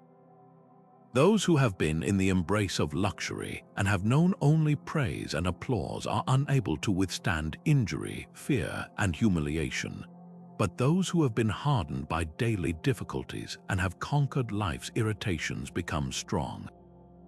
For Seneca, fortitude was a muscle that required constant exercise. If you wait for a major crisis to test your courage, you will find yourself weak and unprepared. But if you train it incrementally by welcoming the small difficulties and fears of daily life, you build a deep and unshakable resilience that will be there for you when you truly need it. Consider the minor fears that populate an ordinary day. It might be the fear of awkwardness that stops you from asking a clarifying question in a meeting, worried you might sound foolish. It could be the fear of rejection that prevents you from proposing a new idea to your team or reaching out to someone you admire for advice. Perhaps it's the more subtle fear of discomfort that has you always ordering the same familiar dish at a restaurant, never venturing to try the unfamiliar cuisine you're genuinely curious about. Each of these moments is a crossroads. One path leads back to the safety of the known. The other, slightly more intimidating path leads toward growth. The Stoic choice is to consciously take that second path, not because the outcome is guaranteed to be positive, but because the act of choosing it, the act of moving toward the fear itself, is the victory. The goal isn't the successful outcome of your question or your idea. The goal is the strengthening of your character that occurs when you choose to act despite the flutter of anxiety. Let's bring this to life with a concrete scenario. Imagine you're in a brainstorming session at work. A colleague presents a plan that you feel has a significant flaw, but they are senior to you and the group seems to be nodding in agreement. The comfortable, risk-averse choice is to stay silent. You avoid the potential discomfort of conflict, the possibility of being wrong, or the chance of appearing critical. But the small, courageous Stoic choice is to take a breath and gently voice your perspective. You might say, "That's an interesting approach. I'm also wondering if we might consider the impact on our timeline. Could we explore that for a moment? This isn't an aggressive challenge, it's a thoughtful contribution offered with respect. The outcome is irrelevant to your practice of courage. Even if your point is dismissed, you have already won. You chose the discomfort of speaking up over the comfort of silence, and in doing so, you deposited a small amount of strength into your account of fortitude. This principle extends far beyond the conference room. Trying a new physical skill where you know you'll look uncoordinated, like a dance class or a new sport, is a practice in courage. Initiating a conversation with a stranger at an event, despite the fear of awkward small talk, is a practice in courage. Even admitting you were wrong about a minor fact in a discussion with a friend, swallowing your pride for the sake of truth, is a profound act of everyday bravery. Each of these small risks is a repetition. They are the individual strokes of the brush that, over time, paint the portrait of a courageous character. A mind that is accustomed to facing minor fears does not freeze when confronted with major ones. It has already learned the most important lesson, that the feeling of fear is not a stop sign, but a landmark on the path to growth. This week, I encourage you to identify one small, seemingly insignificant fear you typically avoid and make a conscious plan to walk toward it. It doesn't need to be dramatic. Choose to voice an opinion, try something new, or have a conversation you've been putting off. The action itself is secondary to the intention behind it, the deliberate choice to build your bravery, one tiny risk at a time. When does the pursuit of more become a distraction from the life we already have? We live in a culture that constantly whispers a seductive promise that happiness and success lie just on the other side of the next purchase, the next promotion, the next milestone. This endless striving, this feeling that we are never quite where we should be, creates a mental clutter that scatters our attention and keeps us perpetually leaning into a future that never seems to arrive. The Stoics identified this restless hunger as a primary source of inner turmoil and offered a radical antidote, the profound wisdom of recognizing what is enough. This isn't about settling for less or abandoning ambition. It's about discovering the incredible freedom and focus that comes from defining sufficiency for yourself, rather than letting external markers define it for you. Seneca, who witnessed immense wealth and power in ancient Rome, saw through its empty promises. He wrote with stunning clarity about the true source of abundance, arguing that it is not the man who has too little, but the man who craves more that is poor. This gets to the very heart of the Stoic understanding of wealth. Poverty, in the Stoic sense, is not a condition of your bank account but a state of your mind, a perpetual feeling of lack that no amount of external acquisition can ever satisfy. A person with vast riches who is constantly anxious about losing them or acquiring more is, in the Stoic view, truly impoverished. Meanwhile, a person with modest means who feels they have everything they need is truly wealthy. This shift from an external to an internal metric of success is one of the most liberating moves we can make for our peace of mind. It means your sense of security and contentment is no longer held hostage by market fluctuations, other people's opinions, or the unpredictable twists of fate. We can see this principle clearly when we compare a physical space to the state of our mind. Imagine a room cluttered with possessions. Every surface is covered, shelves are overflowing, and there's a constant background anxiety about organizing it all, cleaning it, or simply finding what you need. This environment is inherently distracting. Your attention is pulled in a dozen different directions at once by the sheer volume of stuff demanding your notice. Now imagine a minimalist room. It contains only what is essential, useful, or truly beautiful. There is open space, clear surfaces, and a sense of calm order. In this environment, it is easy to focus, to breathe, to think clearly. Your attention isn't being pulled away by clutter. Our minds work in exactly the same way. When we fill our mental space with endless desires for more money, a better title, a newer car, a bigger house, we create a noisy, cluttered internal environment. Each unmet desire is like another piece of junk on the floor, another item on a mental to-do list that never gets shorter. It fragments our focus because we are always partly living in a future where those desires are fulfilled, and we are never fully present and content with the current moment. The practice of enough is the process of mentally decluttering. It is the conscious decision to draw a line and say, what I have right now, in this moment, is sufficient for my peace and my purpose. This might apply to your finances, where you decide that a certain level of income is enough to meet your needs and allow for saving, freeing you from the frantic striving for ever higher numbers. It could apply to your work, where you decide that putting in a solid, focused effort is enough, and you no longer need to tie your self-worth to relentless overachievement. It might even apply to your information diet, where you decide that checking the news once a day is enough to stay informed without being overwhelmed. Each time you define enough in an area of your life, you are not lowering your standards, you are raising your standard of mental peace.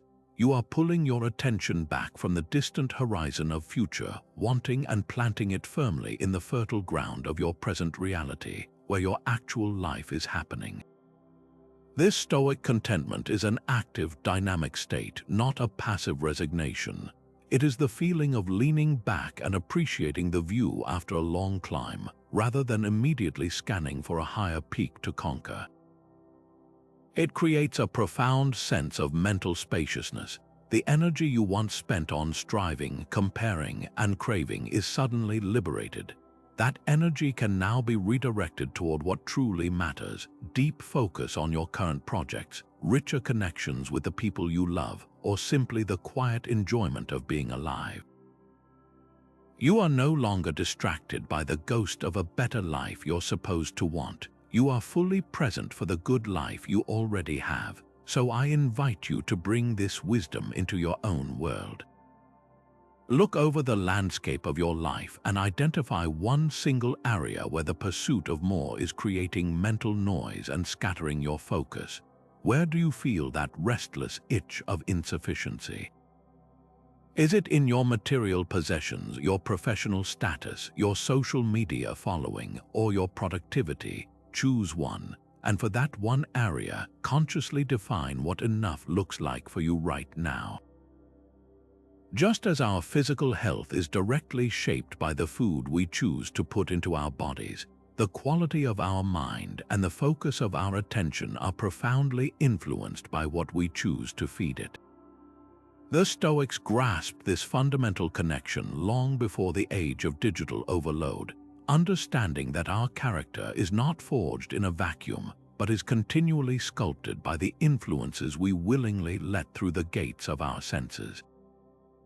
We are, in a very real sense, what we consume, not just in terms of nutrition, but in the endless stream of information, entertainment, and social interaction that constitutes our modern mental diet. Every click, every scroll, every hour of content we ingest is either nourishing our inner citadel or quietly eroding its walls. The Stoic teacher Musonius Rufus, who emphasized the practical application of philosophy to everyday living, spoke directly to this need for mindful consumption. He argued that just as we would be careful to only eat fresh, wholesome food to keep our bodies healthy, we must be even more vigilant about what we allow into our minds, for it is far more damaging to accept toxic ideas than it is to eat rotten food.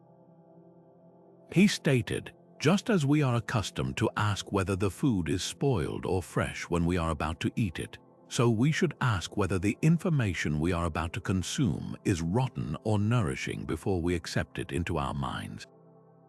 This isn't a call to live in an information bubble, but to become a discerning connoisseur of our cognitive intake, consciously selecting what deserves our precious attention and what should be politely declined.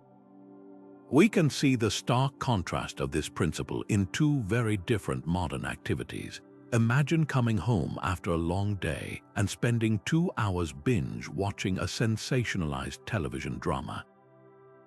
The experience is passive. The content is often designed to trigger strong, reactive emotions like outrage, anxiety, or envy through shocking plot twists and exaggerated conflicts. When you finally turn it off, you might feel mentally drained yet strangely agitated, your mind buzzing with the fictional problems of characters you'll never meet.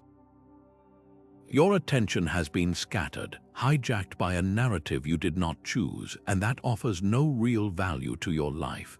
Now, contrast that with spending the same 2 hours reading a book of Stoic philosophy, or even a deeply researched historical account or a complex novel. This is an active engagement. It requires your focus to follow the arguments, your imagination to visualize the concepts, and your reason to interrogate the ideas. When you finish, you don't feel drained, you feel enriched. Your perspective has been subtly broadened, your understanding deepened. Your attention hasn't been fractured, it has been strengthened and focused like a muscle that has been properly exercised. The difference between these two experiences is not merely one of preference, it's a difference in mental nutrition. One is the equivalent of mental junk food, highly processed, designed for addictive consumption, and offering empty emotional calories. The other is a wholesome meal for the mind, providing the nutrients of wisdom, perspective, and calm resilience. The content we consume doesn't just kill time, it actively shapes our neural pathways, priming us for either reactivity or reasoned response. A diet of frantic, outrage-driven media trains our brains to be frantic and outraged. A diet of thoughtful, measured, and virtuous content trains our brains toward thoughtfulness, measure, and virtue. This is why guarding your media consumption is not a passive act of withdrawal, but an active practice of building the mind you want to inhabit. This week, I invite you to conduct a simple audit of your own mental diet. Don't judge it, just observe it with curiosity. Notice one source of low-value consumption that you engage with regularly, almost on autopilot. It might be a particular social media account that leaves you feeling comparatively inadequate, a news website that thrives on panic, or a television habit that you don't even enjoy anymore. Then make a conscious and kind swap. For the next 7 days, commit to replacing that one low-value activity with a single, more enriching alternative. This doesn't have to be reading dense philosophy if that feels daunting.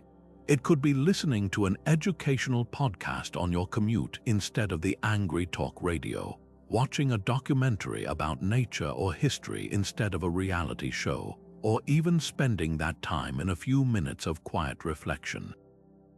The goal is to become the conscious curator of your own mind, actively choosing nourishment over noise, one small decision at a time. How comfortable are you with your own company?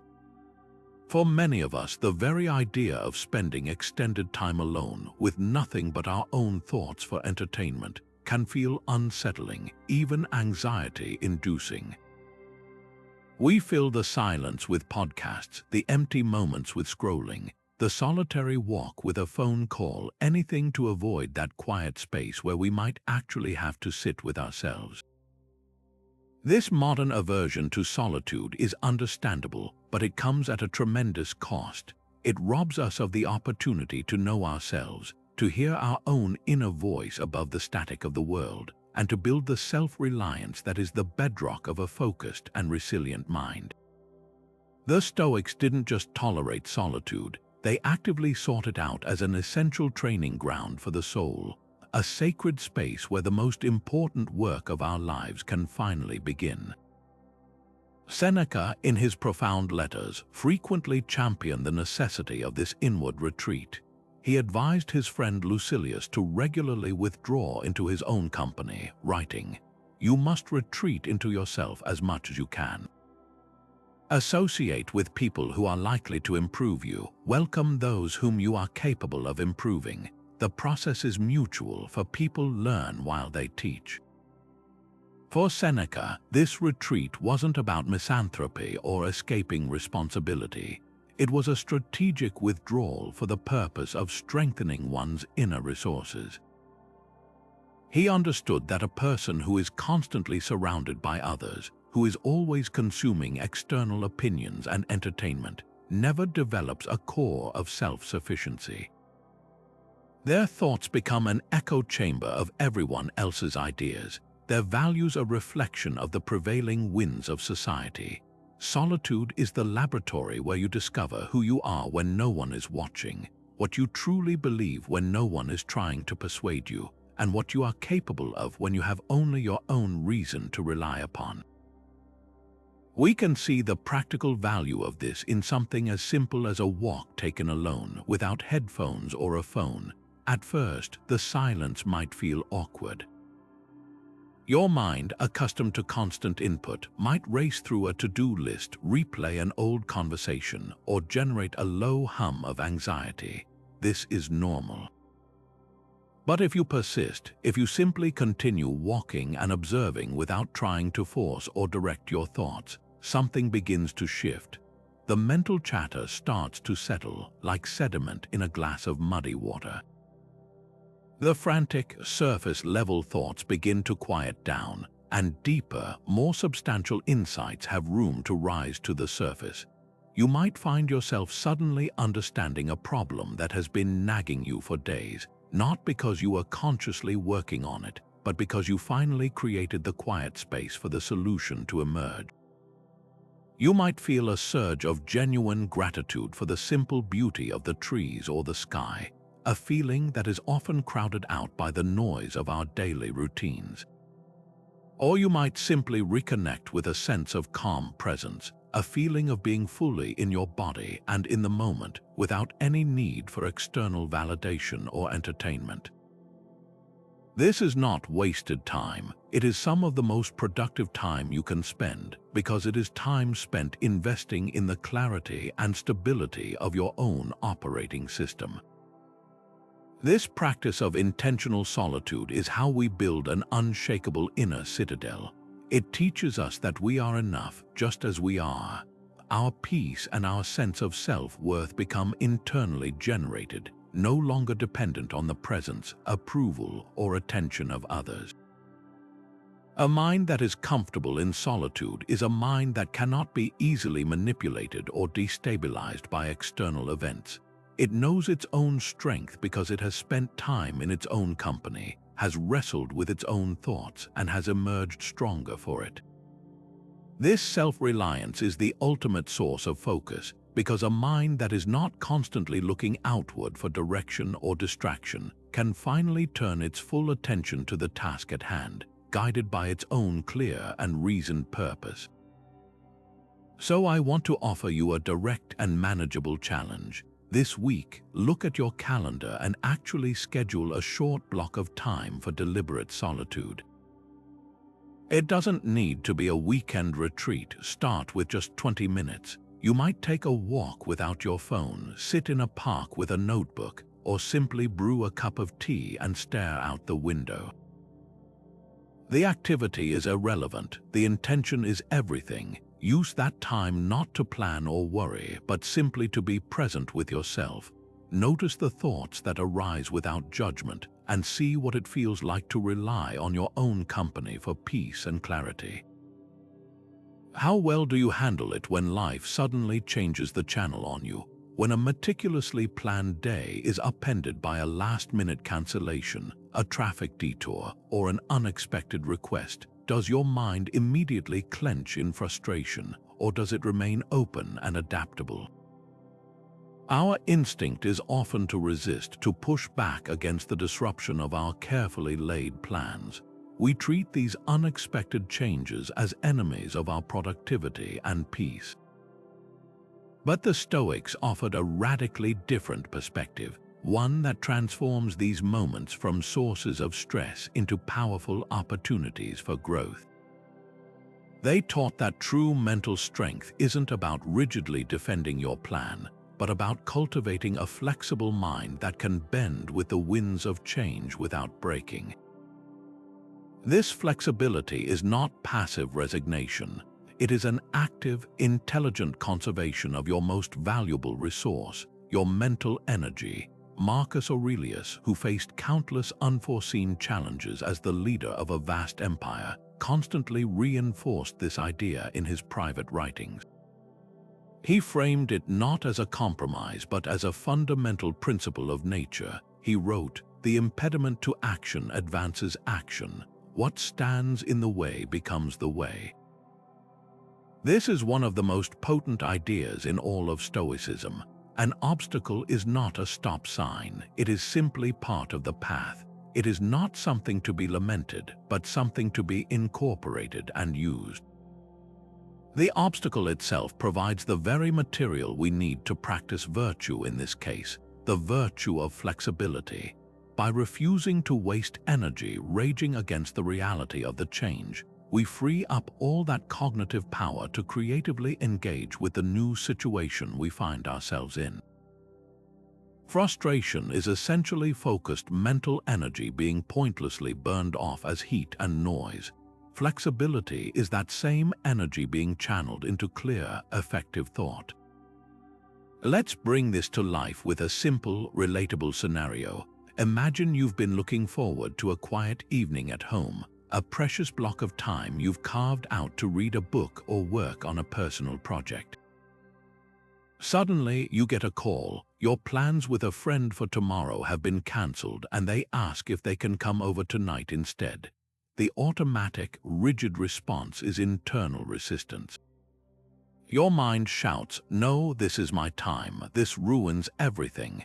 You might feel a surge of irritation, even toward your friend.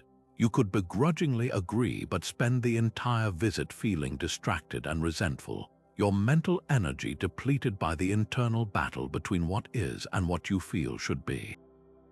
Now apply the Stoic principle of flexibility. The same call comes in. You feel the initial tug of disappointment, but you pause and remember Marcus Aurelius. The impediment, the cancelled plan, is now the way. You consciously choose to see this not as a theft of your quiet evening, but as a spontaneous gift of connection. You warmly welcome your friend because you have accepted the change completely. You are fully present for the conversation, and you discover you enjoy the unexpected visit far more than you would have enjoyed your solo plans. The evening becomes a highlight, not a hassle. The cancelled plan didn't create free time. Your flexible response to the cancelled plan did. This practice is about retraining your perception. It's about installing a mental filter that instantly asks, "How can I use this?" instead of, "Why is this happening to me?" A delayed flight becomes an opportunity to people watch and journal. A sudden downpour on your walk becomes a chance to experience the fresh, clean smell of the air and feel the rain on your skin. A project setback becomes a puzzle to solve that will ultimately lead to a better solution. Each time you make this shift, you are not just getting through an annoyance, you are actively building a more resilient and agile mind.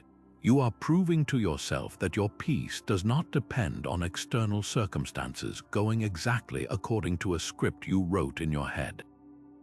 Your well-being is internal, and therefore it is unassailable by external changes.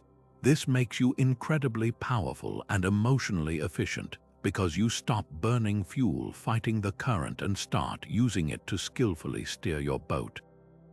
So here is a direct invitation, a way to put this philosophy into immediate practice. Today, when an unexpected change inevitably occurs, whether it's a change in schedule, a change in weather, or a change in someone's mood, I want you to consciously welcome it. Don't just tolerate it, look for the opportunity hidden within the disruption. See if you can find one small way to embrace the new path that has appeared before you.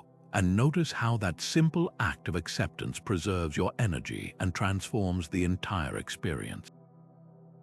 We live in a world that has been meticulously engineered to eliminate waiting.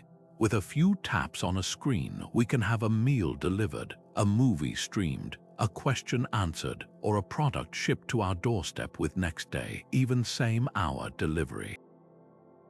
This incredible convenience has trained us to expect instant gratification in almost every area of our lives, creating a hidden and dangerous expectation that our internal world should operate at the same lightning speed as our external one.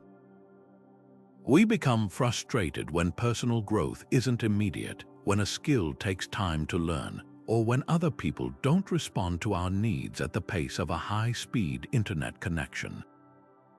This societal obsession with instant results has made patience feel like an antiquated concept, a passive virtue for those who lack ambition or drive. But the Stoics would argue that this modern impatience is actually a form of self-sabotage, a frantic leaking of our mental energy that leaves us drained and perpetually dissatisfied. True mastery, in their view, is not about speed. It is about the profound strength found in calm, deliberate endurance.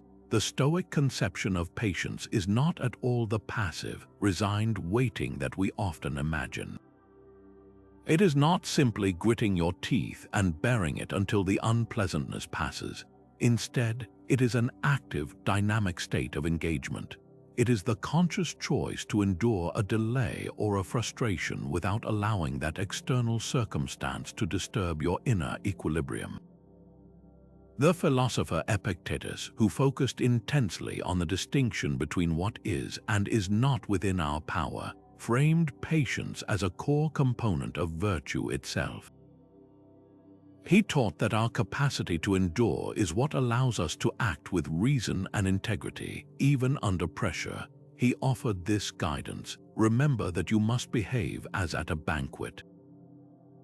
Is anything brought round to you? Put out your hand and take a portion with moderation. Does it pass by you? Do not stop it. Is it not yet come? Do not yearn for it in desire, but wait until it reaches you. His analogy is powerful. Impatience is the equivalent of lunging for a dish that has not yet reached you, creating chaos and anxiety.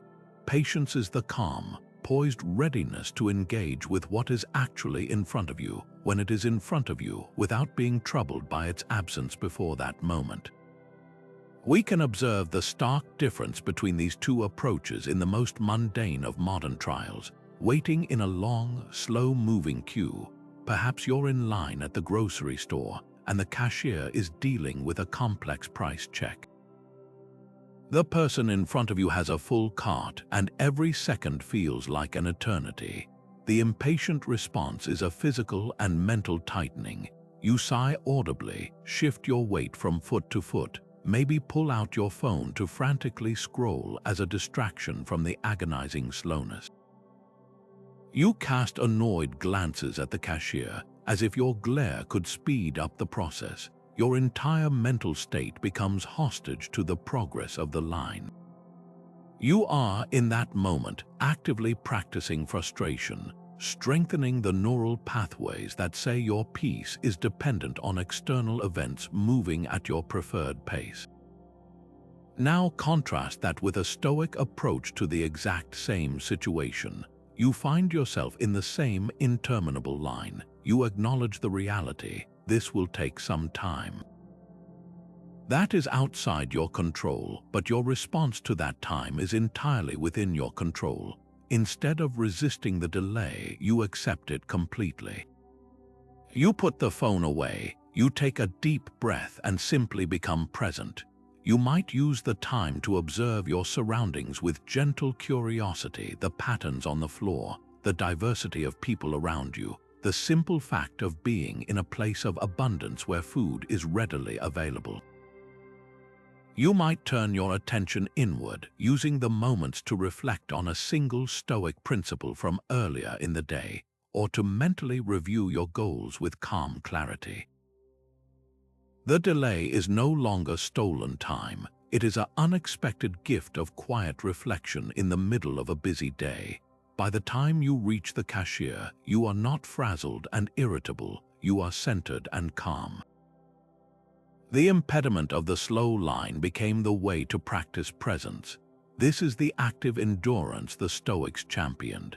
It is the practice of using life's inevitable friction not as a spark for irritation, but as the whetstone to sharpen your focus and serenity. Each time you choose patience, you are making a deposit into your account of mental resilience. You are proving to yourself that your well-being is unshakable by minor delays, that your inner peace is a fortress that cannot be breached by a long wait or a traffic jam.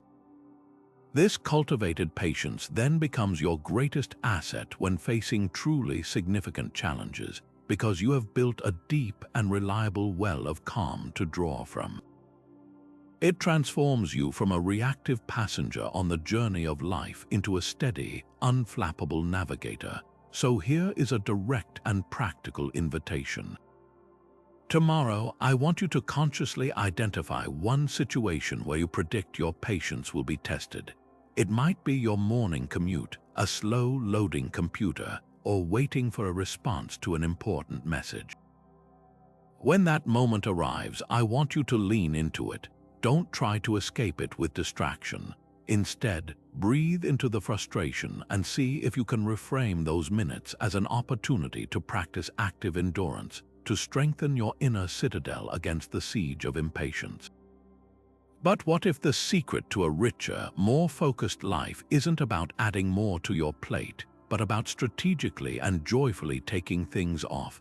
We live in the age of FOMO, the fear of missing out, a low-grade anxiety that we might be absent from the one event, the one conversation, the one trend that could define our social standing or happiness.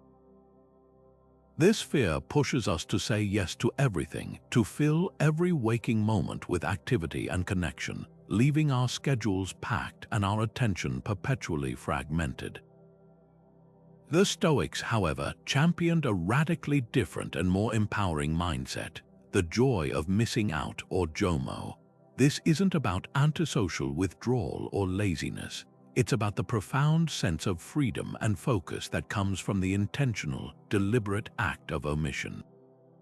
It is the conscious choice to miss out on the trivial many in order to be fully present for the essential few.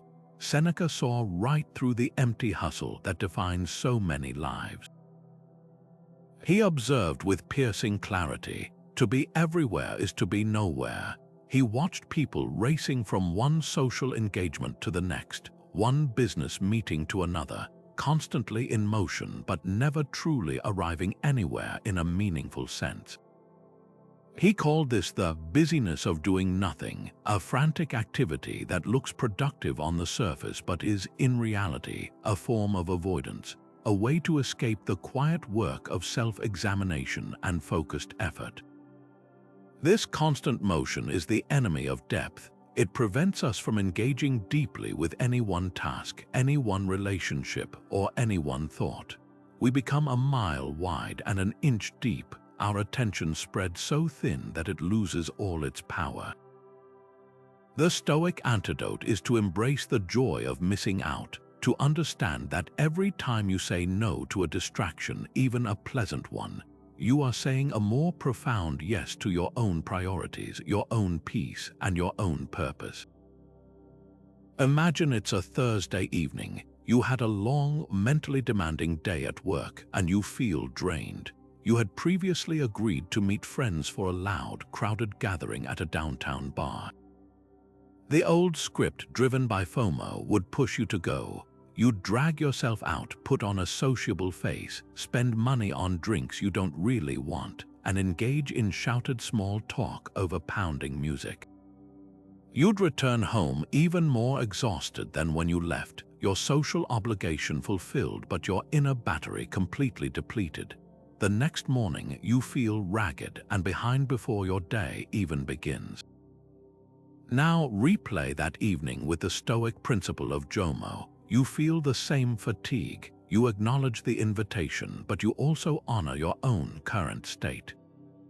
You send a polite message, "I need to take a rain check tonight to recharge. Have a great time and let's catch up properly soon." Then you gift yourself the evening. You might cook a simple, nourishing meal, read a book that truly captivates you, or simply sit in comfortable silence, allowing your mind to process the day and restore its equilibrium. You haven't been antisocial, you've been pro-yourself. You chose to miss out on the noise to fully participate in your own restoration.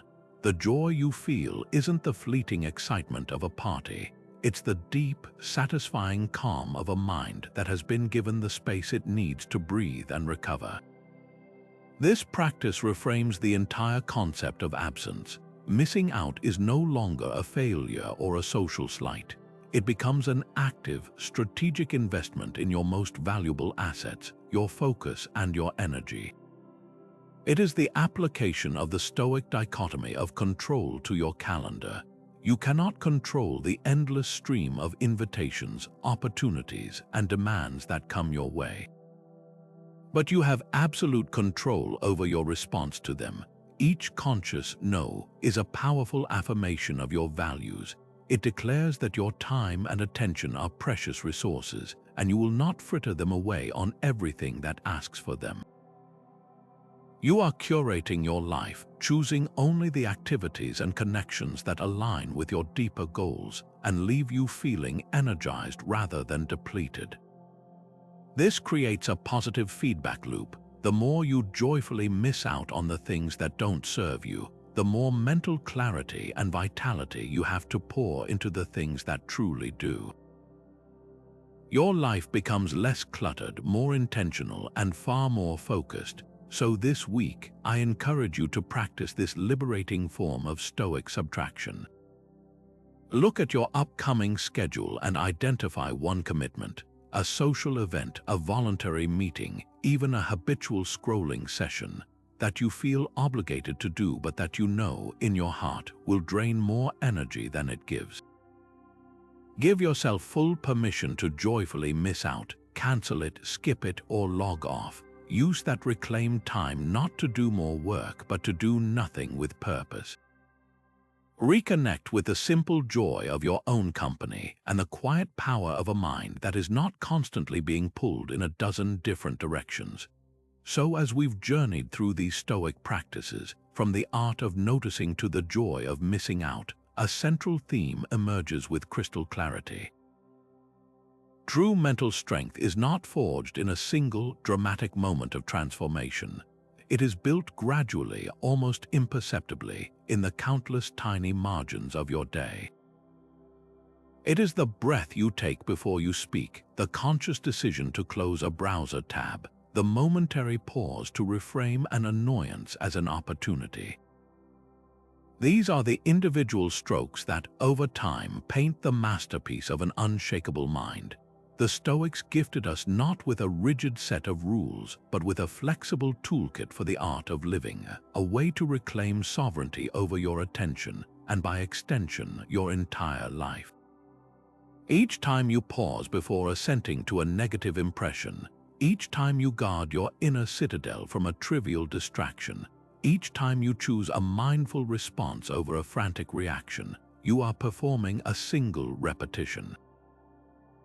And just as a blacksmith strengthens metal through repeated strikes, these countless small acts of conscious attention forge a mind of incredible resilience and clarity. We've explored a range of these practices: the discipline of withholding assent to your initial judgments, the power of premeditating challenges to inoculate yourself against surprise, the profound perspective shift that comes from viewing your life from above or remembering its finite nature. We've seen how embracing voluntary discomfort builds toughness, how cultivating gratitude for the mundane deepens contentment, and how the courageous act of saying no creates the space for a more focused yes.